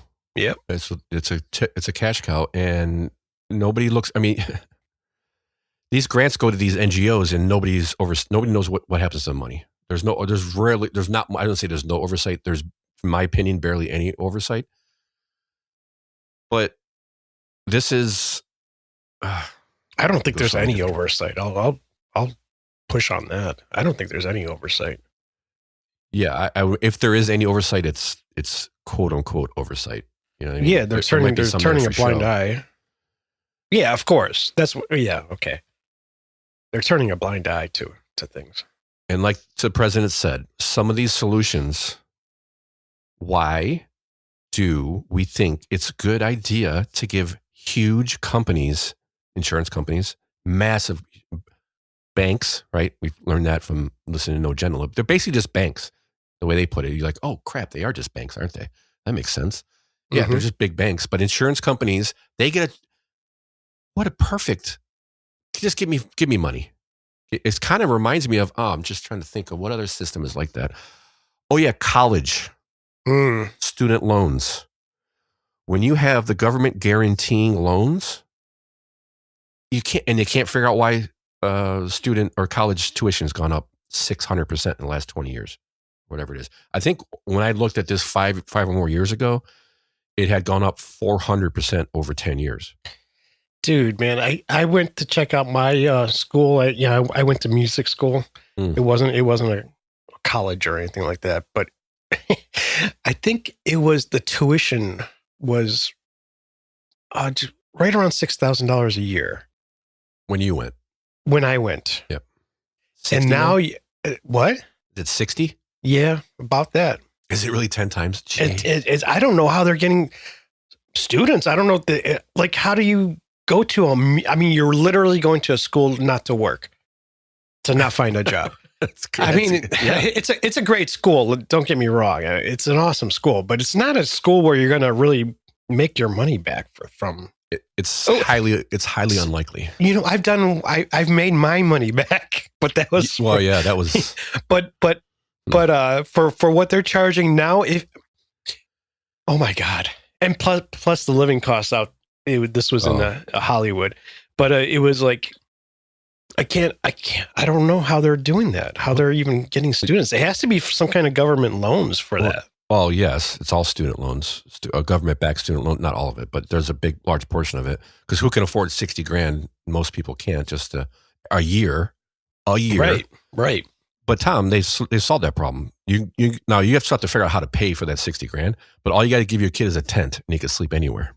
I guess so. I guess in LA, it doesn't get that cold at night. Yeah, so you may need to find a place to plug your amp in to practice.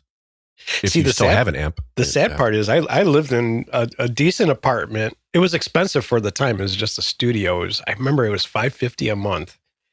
And, most students had, it was a studio. Most students did live with roommates in like a 1-bedroom or 2-bedroom apartment. Yeah. But that's normal anytime.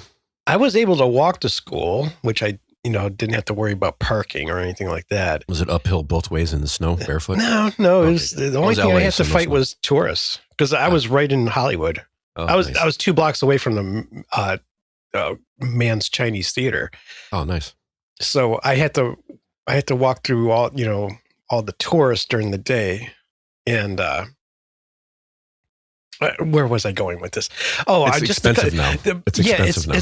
I don't know what apartments run now, but I don't think you can do a tent thing because they don't let people sleep in tents in Hollywood. They don't. That has to be on the outskirts. No, there's no way. There's no way because it's a tourist spot. They're not going to let that happen where there's tourists. You might be right. I don't know. I heard when I heard somebody like what's his name, Ben Shapiro. He lived so Ben Shapiro does not live in a cheap house. You can imagine his wife's a doctor. He makes good money. He lives in a multi-million-dollar house. One of the reasons he left is when he walked out of his front door on his tree lawn was tents with people shooting up. So I'm thinking they're almost anywhere, but you might be right. They might. Well, you know what? Not in San Francisco. They're freaking everywhere. Yeah, but okay. Maybe LA is different. You might be. I don't know, but San Francisco's not. I'm not even thinking LA is different. I'm thinking Hollywood. Hollywood. You're right. It's not LA. You're right. So maybe there are. Maybe there are. Yeah, I got to look into that because maybe in the residential areas that they might be camping in that area instead of like right on Hollywood Boulevard. Because between La Brea and Sunset Strip, that's where the tourists hang out. I can't imagine them letting them camp there. Yeah, I just can't. A quick Google search. The first one is a YouTube video from somebody in LA. Hollywood residents tormented by nearby homeless. Okay, so the residents are where there are a lot of side street. They're it's not. Yeah, they might do that in front of the Chinese Theater or something like that. You might be right, but more to the point is, like college. Pull it back here. Like college, you're shocked that you started writing checks directly to the insurance companies, and the premiums are going up. Shocker! Oh my gosh! When the money's guaranteed, they keep increasing it. I don't. What kind of craziness is going on in this world? Tom, it's so crazy. It's almost like it was planned. Huh. Anywho, so there's that. That's more infuriation. What's back to the Hollywood thing for just a second. What's funny is I want to go visit my school and where I want to see what my apartment building and all the streets look like around it because it's been. I graduated in 91, so it's been a while. But I would like to visit and see what's going on over there. But I don't want to go to California, just because of what a crap hole it's become. Yes, my daughter the other day mentioned something about going to New York, and I just looked at it. I go, never going to happen. Probably not in my lifetime. She's like, why? I go, because I said, honey, I'm sorry. There's no other way to explain it. It's a shithole. Yeah. I mean, there's plenty of parts of New York that. Oh, it is a shame. I'd love to go there. There's so many great things to see there, or in California and stuff. But I just sit there and go, man, I'm not going to deal with. It's probably on its way to being a crap hole. It's probably not technically all the way there yet. Yeah, but it's working its way back to pre-Giuliani days really quick. Right. Yeah. Really quick. So, so they're shocked because we start writing checks to insurance companies. The premiums increase exponentially, like possibly three times as much as they were last year.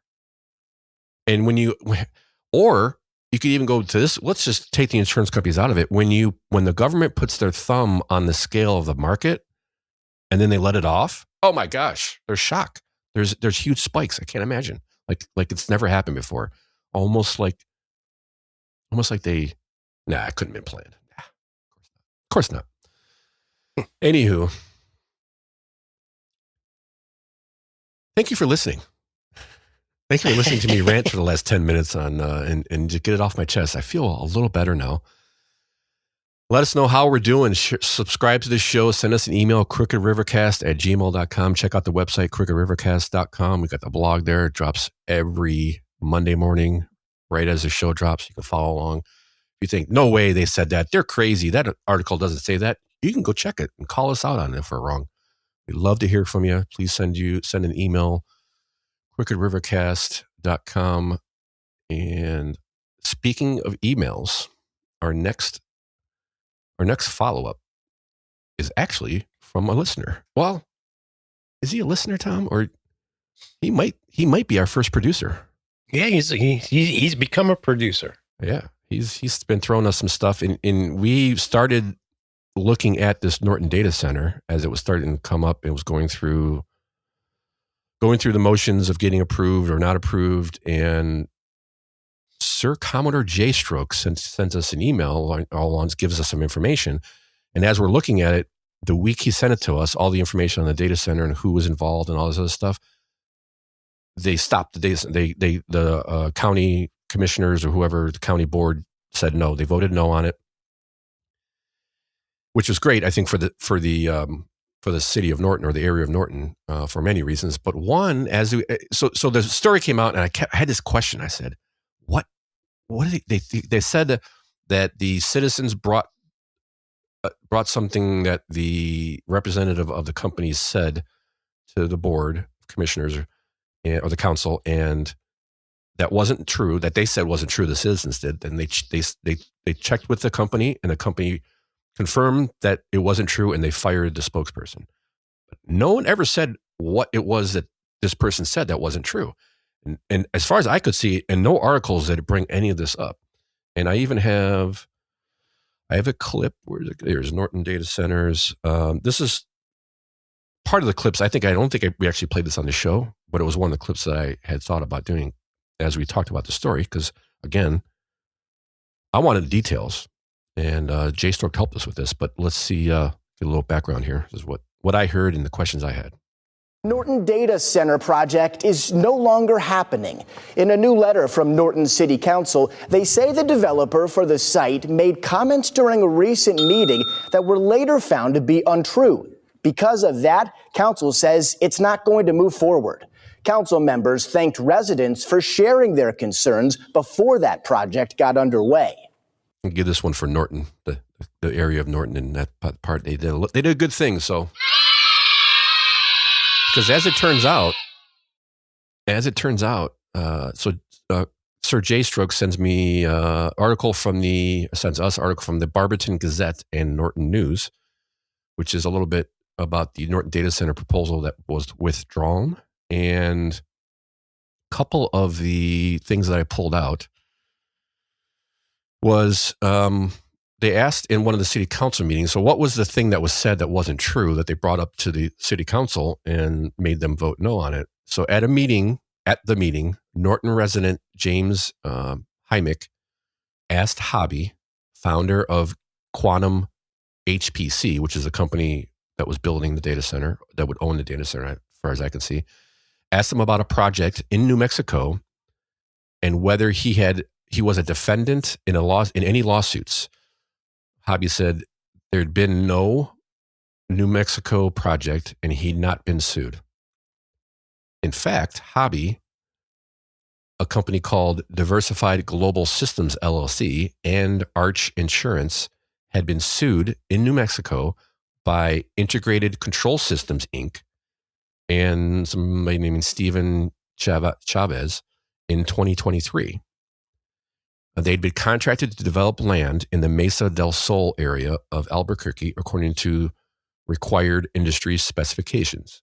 It never happened, and the judge concluded the defendant willfully misled in their ability to do so. The day after Norton's town hall meeting, where they turned down the proposal, the court handed down a $2.9 million judgment against Hobby and the company, according to court documents. And as you go farther in this article, you will see this is not the first time this guy's done this. He's done this a couple of times. It sounds like he comes in, he gets funding, and then the project doesn't happen. That's the way I read it. Wow.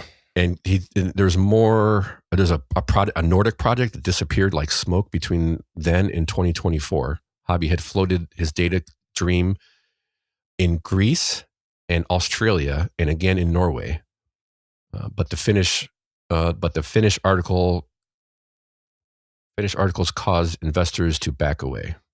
So so he's well known. I think that, I mean, I congratulations, Norton, because I think you may have dodged a huge bullet. And this is what happens when you go to your city council meetings or your county council meetings or whatever it happens to be. When you get involved and you ask these people questions and pin them in the corner, the guy screwed up. I mean, I don't know what else he was going to say. He says yes or no. That's probably bad for his business proposition. But this is what happens when good people get involved in your community. And well, when a community comes together, things happen. So. Yeah. Congratulations. I think that was a win for them, and I think that probably saved them from. Who knows what can happen? You can have a half-developed building for years on end before you can get anybody else in there. If it falls through, you see some of that in some area. I've gone past places that, in 2008, during the financial crisis, they stopped building a strip center, and it's still sitting there rusting. Iron above the ground, but rusting because of that. Well, actually, it's funny. That's our next story. Next story, speaking of that 2008 strip mall, and by the way, thank you, J-Stroke, for the continued support and sending us your what's going on in your area. If you want to be like Sir Common or J-Stroke, send us an email. Let us know what's going on in your area, because we can't get everything. There's so much on a weekly basis that if it doesn't rise to the surface, as they say, a lot of times it just gets pushed right past us because there's so much stuff going on. So you see some shenanigans going on, I think send us an email and we'll look into it and see if it's something we should bring up. Appreciate all the help from J-Stroke. And I think I left a story out of the lineup, Tom. What's that? I did, but we'll touch on it real quick because I just want to rant real quick. You got a link to it? Yeah, it's in there. It's above the one you're in now. It's above the Ike Center one. It's Cuyahoga County considers. Oh no, we didn't. What do you mean you skipped it? You missed it.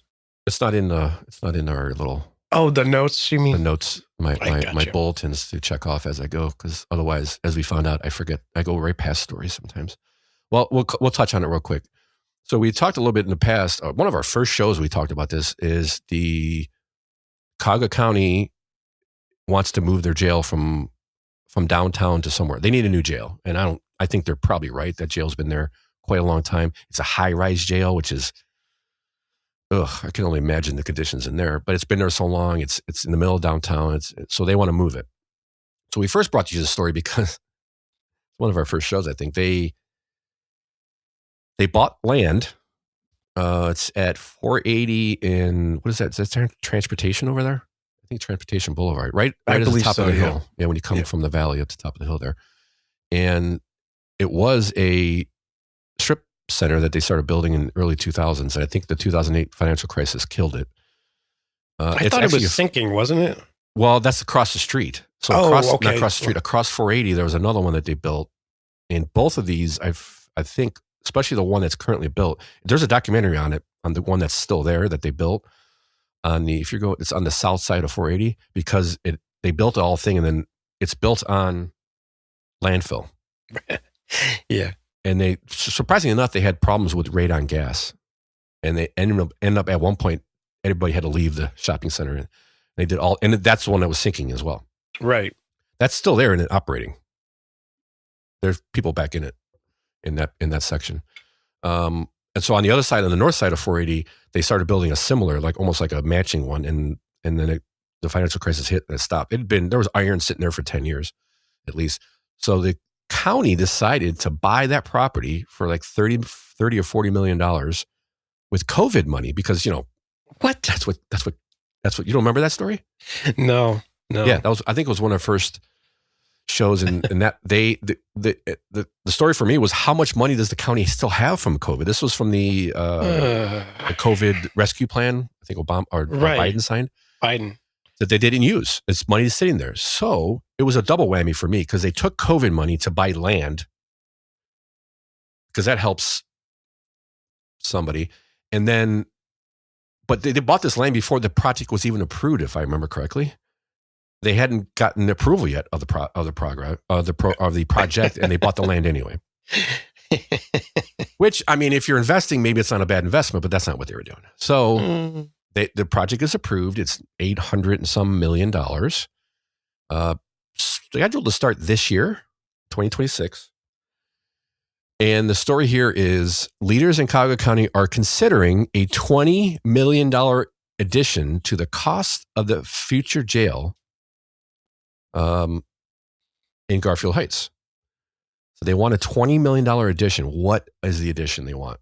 The council members are reviewing a proposal to include a geothermal energy to the site. The project would call for the installation of heat pumps that would circulate fluid through wells or boreholes several hundred feet below ground. If you don't know how geohydro works, a lot of people don't. And so basically you pump fluid into the ground, it pulls the heat out of the fluid or adds heat into the fluid, and then you circulate it back through the building. And that's how it is a very efficient way to heat, supposedly, up to a certain point. Right. Once you get to a certain temperature, cold wise, it doesn't really work too well. So that they want to increase the project by $20 million to put this highly complicated and expensive system in. And quote from Katz, which is one of the committee members, which is the quote of the month. Okay, let me see if I can do this, get through this.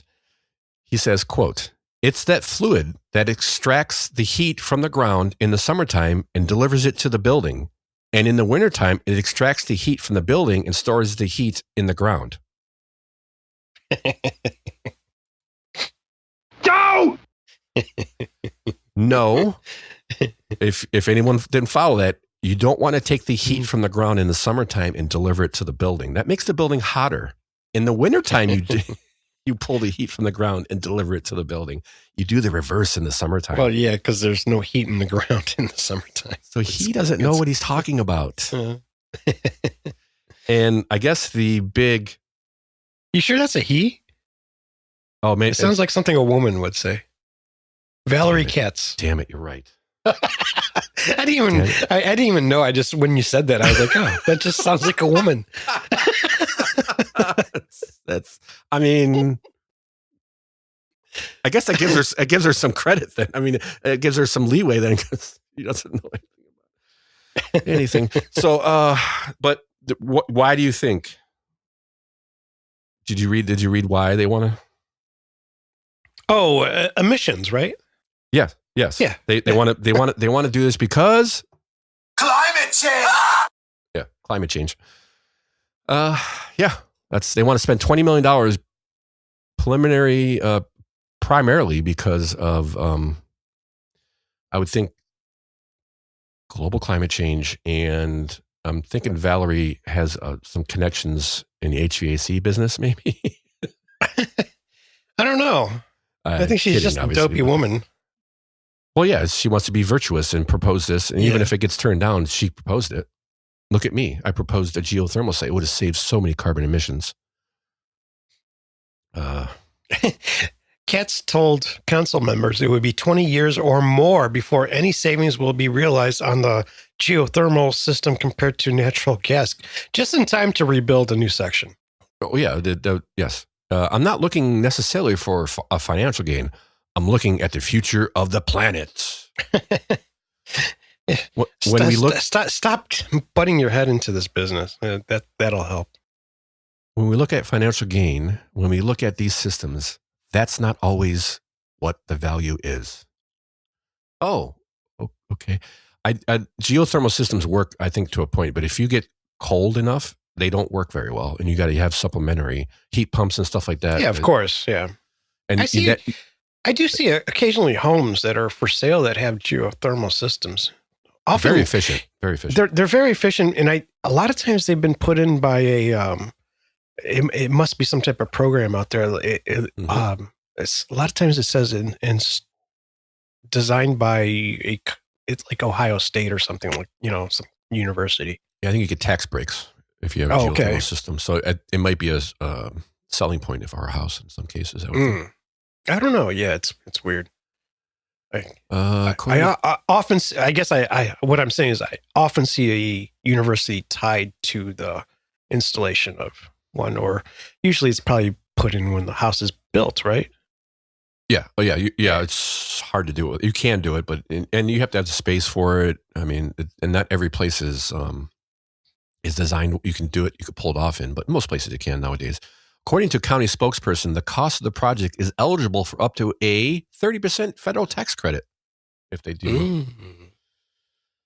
So it could reduce the cost. Could reduce the cost from $20 million to $14 million. Oh, thanks. Currently, proposal is. Oh, they got to review they still have to review the proposal again on January 27th. Nearly $900 million remains the estimate budget for the jail. It will go over $1 billion, almost positive. In my opinion, easy. When you're that close, they already want to add $20 million to it. It's going to be 920, and then overruns and budget and all that stuff. So anyway, that's that. Let's keep moving forward, and we have. I think this is a sad story. This next one, the IX Center just finished up its for the last RV show. Is it? Why is it sad? Because the IX Center is cool. It's just part of our history, I guess. It's sad because of what it's becoming, I think. What's it? It's becoming a data center, right? Yeah. Here's a Channel 5 little background on IX Center.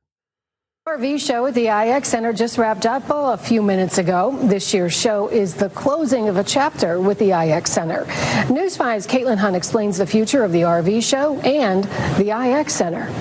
It's bittersweet. It's the beginning of the end for Cleveland's IX Center. There's not a whole lot we can do about it, so we're just going to, be thankful for the memories that we've had at the IX Center. The RV show is a part of the final group of shows to take place at the IX Center as the exhibition space transitions to something new. The IX Center has become a destination place for a lot of events and venues. So you're telling me there'd be nothing out there ever again? In June of last year, the Cleveland City Council approved an agreement to amend the lease of the IX Center, allowing for a Fortune 100 company to take over. That company has not been named, but the company has over 200 jobs with an expected payroll of $23 million. Great Lakes RV Association Director Amy Saffel says numbers for this final show were definitely up, and she hopes those numbers follow the show this fall to its new location at the Cuyahoga County Fairgrounds. While we're ending a chapter here at the IX Center, we're going to take everything outside, and we're excited about our new beginning. But there's still a whole slew of shows coming here to the IX Center. The boat show will be here this week. At the end of the month, the home and garden show will be here, and then the final show will be at the end of March. That's the Piston Power Autorama. For News 5, I'm Caitlin Hunt. So first question is, where's Cuyahoga County, or whatever she said? She mispronounced it a little bit. To me, it's part of my childhood. Also, where else in the country, there's not that many places in the country you could put that much under one roof. So that's kind of, I don't know. We're also, now they're taking the RV show to the Cuyahoga County Fairgrounds. I mean, do you think the stadium's going to have any of those shows? They could, but they don't have anywhere near the space. It's not even close. From all the reports I saw during the whole talk about the stadium, it's like, yeah, you could have some of them there, but the RV show, the boat show, they're bigger than they could fit in the stadium, apparently. No kidding. Yeah. Really? I was shocked too, but yeah, they said every time I went to one of those shows, the boat show or it just seemed like you're in a big empty cavern. Yeah, I think the RV and the boat show are the only two that fill it up. Everything else, even like the car show, it's only like half or 75% of it. But also, most people don't know there's a basement to the IX Center. Right. A friend of mine brings his car there for that Power Piston show. That's going to be the last event at the IX Center is a Power Piston show. He goes there every year. He's got like a hot The rod. van? No, he's got a van, but he's got the hot rod. He's got like a Munster's hot rod. Yeah, like a bucket, open. I forget what they call them, rat rod kind of thing. Yeah, he brings both or one. Just depends. But now they got to fight. I don't know that you probably could do at the stadium or something like that. It's going to be way more expensive, I'm sure. It's a unique thing, I think, for Cleveland that most communities don't have something like that, except like Vegas or LA or those kind of places. It was kind of unique for Cleveland. But now it's going to be a data center for Fortune 500, a Fortune 100 company. I can't imagine who that could be. I think our choices are Amazon or Facebook. Right. Maybe well, better than building a new one. True. And as far as the city, because the city controls that, so I guess maybe it'll actually bring in some revenue so they can squander it somewhere, I guess. See how many tax breaks they get. Probably not. No, but I would imagine. I wonder if that building's a draw. Is it a tax negative instead of a tax positive? Or a negative?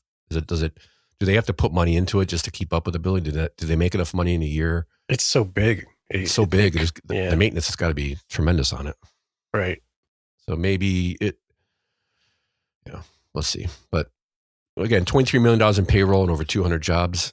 We'll see about that. I guess when everything settles down, we'll take a look and see how many jobs are actually there, because that's pretty high for a data center, as far as I understand it. Well, they still got to maintain the building, so maybe a lot of that is from that.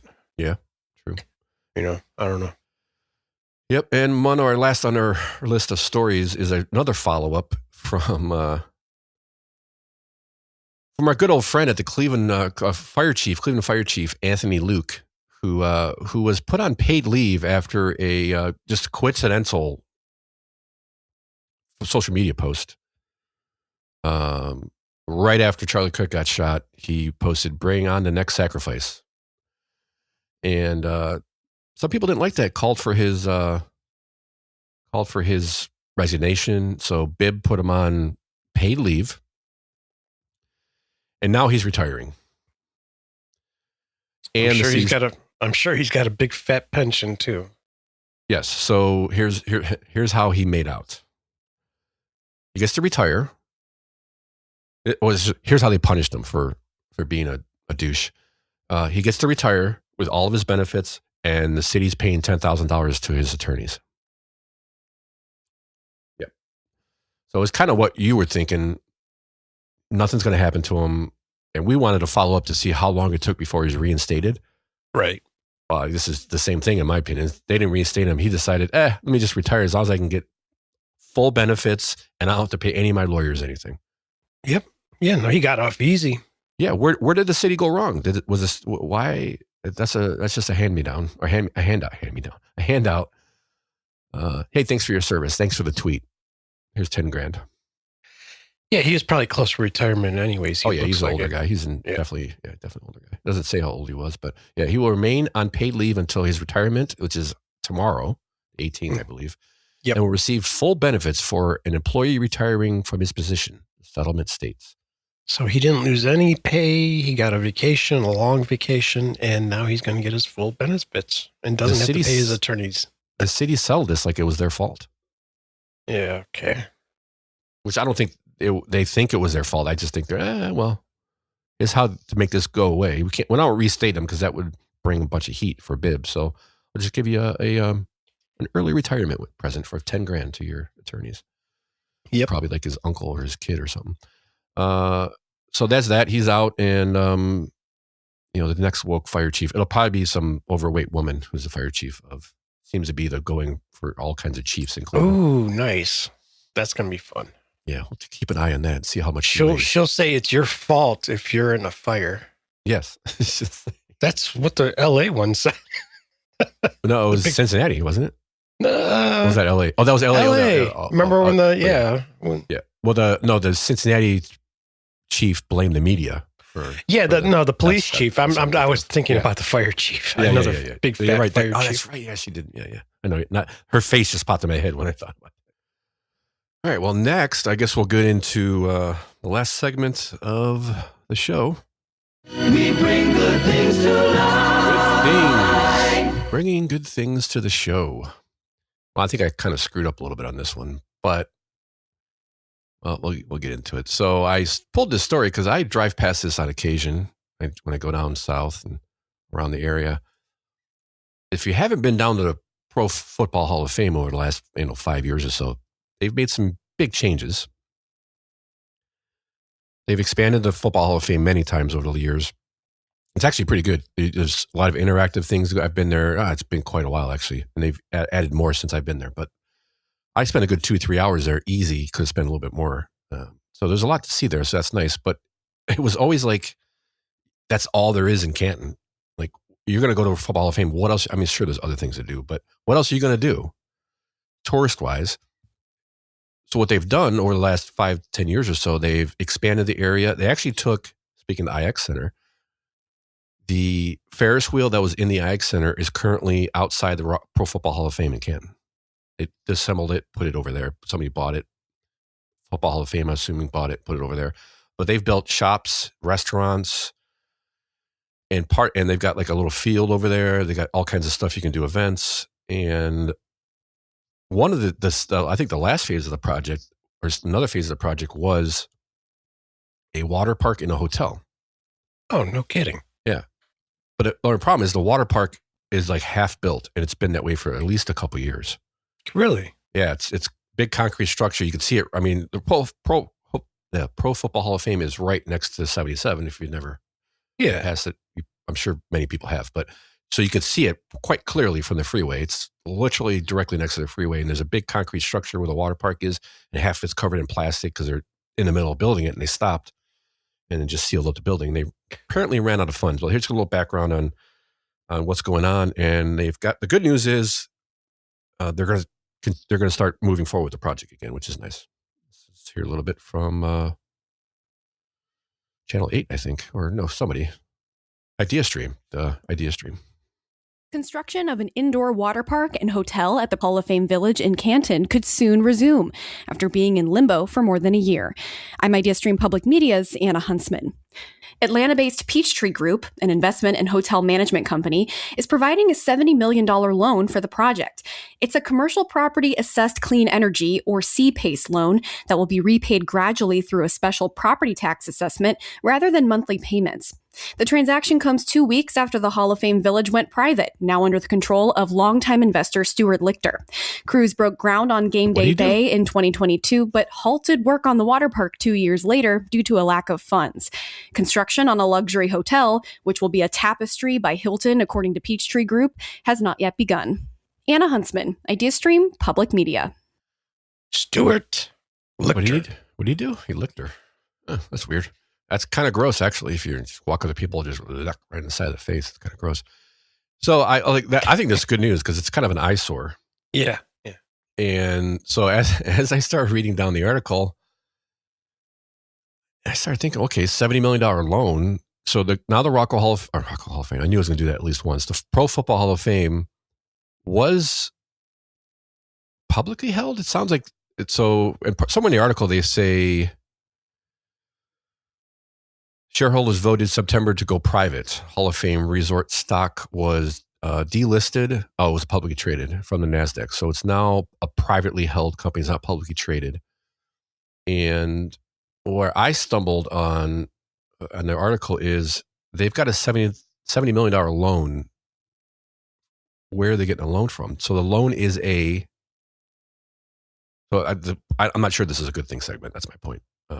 The loan is a commercial property assessment clean energy loan.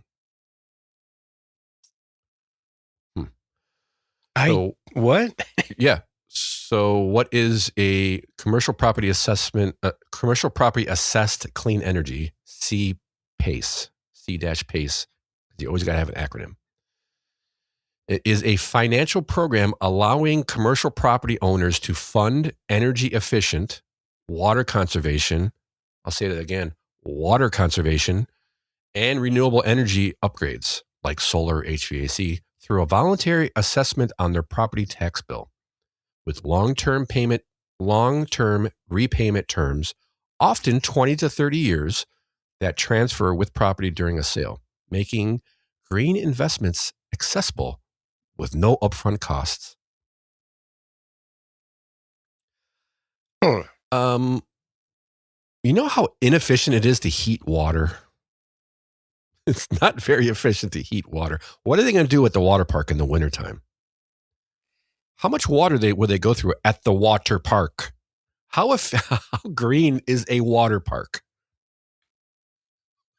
It's like, how the heck did this get passed for a green renewable energy project? It's a water park. It's like the reverse of that, isn't it? How are they? I don't know. Is it going to be open year round? Yeah, it's indoors, indoor right? It's indoor water park. Right? Yeah, right. 7 days a week? I don't know. Yeah, it's weird. In the wintertime, you have to heat all that water. Are there going to be enough people for this?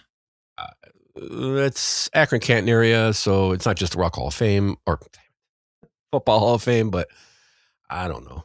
I don't know. At times, yes, and there's a hotel though that will help because it will bring people in.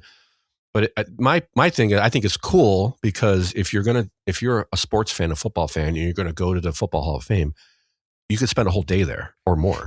Yeah, you could spend a couple days, 2 hours maybe. Yeah. Well, there's restaurants and stuff that you can eat there, and there's no hotel yet, but that's the other part of the project is the hotel, which is not part of this $70 million. I don't think it's a separate deal because it's a separate company. Then I looked up where does the money come from the commercial property assessed, blah blah blah, clean energy. So according to Google AI, it says it's from private capital like green banks. What? Yeah, they get private capital from places like green banks. Oh no, this is like green this bank. Is part of the. Oh, this is not good. What's a green bank? Because I think what's the name of the bank that is green? There's one bank around here that's green. I can't remember the name of it now. Are the banks that have their colors are green? This is like a whole part of that whole. Wouldn't you call this like the social credit system or whatever you want to call it? Well, I think this would fall under the slush fund. Oh, there is something these banks are getting from the federal government. They're not just giving you money for no reason. Yeah, but they're getting the money because they're green. Yeah.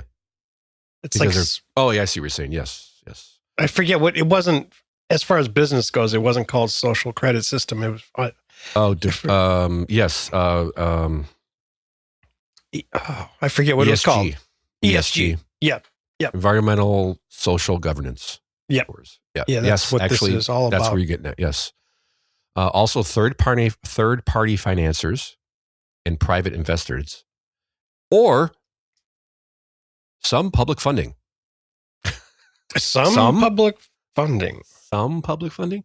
So if you give the green bank money and then they give it to this, that's privately funded. No, that's government money. No, this is a sham. Yeah, because then it says with local governments collecting repayments via property taxes, making it a secured long-term loan attached to the property, not the owner. Yep. So, I mean, it's good that they're doing it. I just, it doesn't seem like, actually to your point, Tom, there may not be enough people for this project because they can't get any funding for it. And if people aren't willing to invest in it, it's probably not a great investment. Yep. So there's that. I always wondered how busy is I haven't been there in years, but how busy does the Football Hall of Fame really get? I haven't been there in years either, but the 2 times I've been there, I don't remember there being a lot of people in the museum. Part of it. There's a few times a year when it's they have events there. Yeah. I know that. That happens, but mainly once a year. Do they want someplace where people can drop off their kids and the adults that are interested in going to see the Hall of Fame go there? Yes, that's a good possibility. I mean, the wife and the kids, the wife and the girls, that kind of stuff. Have something else from a little shopping, little stuff. And like the boys can go to the Hall of Fame. Yep, that's a possibility. Yeah, I don't know. Yeah, the expansion. You're right. People would be investing in this if they thought if there was something there. Yeah, to your point, is it really worth it? Maybe just more for. I don't know. They're trying to make a destination out of it. Boy, this good thing really turned into something else. I said I screwed up from the beginning. I'm sorry. I saw it and I went, woohoo! I've been busting the chops at anybody who lives in Akron County. Like, what's wrong with your city? Why can't you guys just build a water park? And they go, I don't know, we suck. So the good thing is they're working on it. Bad news is, they had to pull from some slush fund to get it done, I guess. Yeah. Anyway. Not cool, but let's at least get that eyesore out of the way. It's just embarrassing. Yeah. On an actual good things segment is something that you pulled up, Erin Stoll, excuse me. Erin Stoll, a local musician. She's a country artist here from, I believe she's from Akron, somewhere a little south of Cleveland, Cuyahoga. Anyways, she's got a little homecoming tour coming to Wadsworth Square, it's called the Celestia Theater. Yep. It's on February 28th. And if you go to, we'll have a link on the website, wadsworthsquare.org. You can get tickets there. You could find out more info. She's, I found out about her on Facebook. We connected on Facebook a couple of years ago.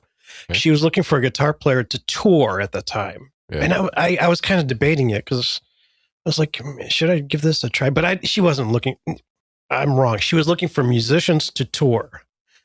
And she never stated a guitar player, but I was like, I kind of threw my name out there. Anyways, she wasn't looking for a guitar player. I think her and her husband or boyfriend are in the band. He plays guitar. They were looking for musicians. Okay. And remember how we were talking about, like, the city Cuyahoga is trying to develop a music scene, right? Right. Yep. Okay. So this happened a couple of years ago, and she was looking for musicians to do a little tour. She put out an album, and she wanted to go out on tour for probably, a few weeks or whatever at a time. Mm-hmm. Anyways, I don't know, 3-4 months later, she's announcing she put her house up for sale, and she's like, I'm moving to Nashville. And she moved to Nashville. You have to. Yep. That's where she couldn't find the musicians to do it. Good enough. I don't know if she couldn't find good enough musicians. Probably couldn't find dedicated enough musicians to go on tour with her, because she probably couldn't afford all that much to pay. And you just don't have enough people to pick from. Anyways, the thing that sticks out in this whole story is tickets are $9. $9. Isn't that awesome? That's awesome. And she moved to Nashville. This is like a little homecoming tour here, and she won right. Nashville Josie Awards. She won 2025 Songwriter of the Year, and which is awesome. She's right here from Cleveland. I'm going to play a little clip from the song that caught my attention. Cool.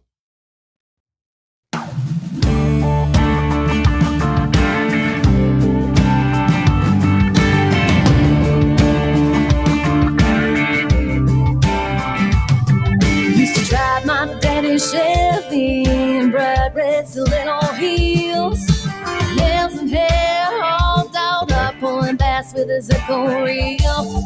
I'm a small town homegrown 45 smoke show, raised up in the boondocks. I love church bells ringing, crickets singing, and dancing on a trumpet toolbox. I don't need no man to fake my hook, don't need them to load my gun. This angel smile's got a fight inside my heart, so I won. I'm a Jesus loving, mudding, hugging, blue jean, camo, and leather. If y'all don't know now, you know the country girls do it better. Nice. Yeah, I do it better. Yeah, I think she's right. She's kind of a smoke show. Yeah. She's definitely a smoke show. She's it's so funny. Another little thing about her, I see pictures of her, and she's this little itty bitty thing, but she's got these massive legs. I was like, man, this girl's really got to watch herself. And here to come find out just a couple of days ago when I went on her site, she competes in bodybuilding. Okay. So she's a competitive bodybuilder also. So she's got a lot of talent. I think she's going to do pretty well in Nashville. Seems like it, at least. Sounds good. I like this. Yeah, that was definitely catchy. I like that. And that's from her older one. She's got a new record. You could find her on Spotify or wherever. Erin Stoll. So yeah, definitely not Ernie Stoll. Erin Stoll. Erin Stoll. That was good. I like that. Little musical good stuff for today. Yeah. And end on a nice smoke show moment. She's just sounds good. I like that. Catchy. I'm gonna check that out. And I think that concludes the show for this week. Check us out at crookedrivercast.com. Check out the blog. Listen to the show there. Send us a comment. crookedrivercast@gmail.com. Let us know what you think of the show. Let us know where you can help. You got anything going on in your area you need us to talk about? Send it our way. We'll take a look. And thank you for listening. We appreciate your time. We'll talk to you next week. Peace.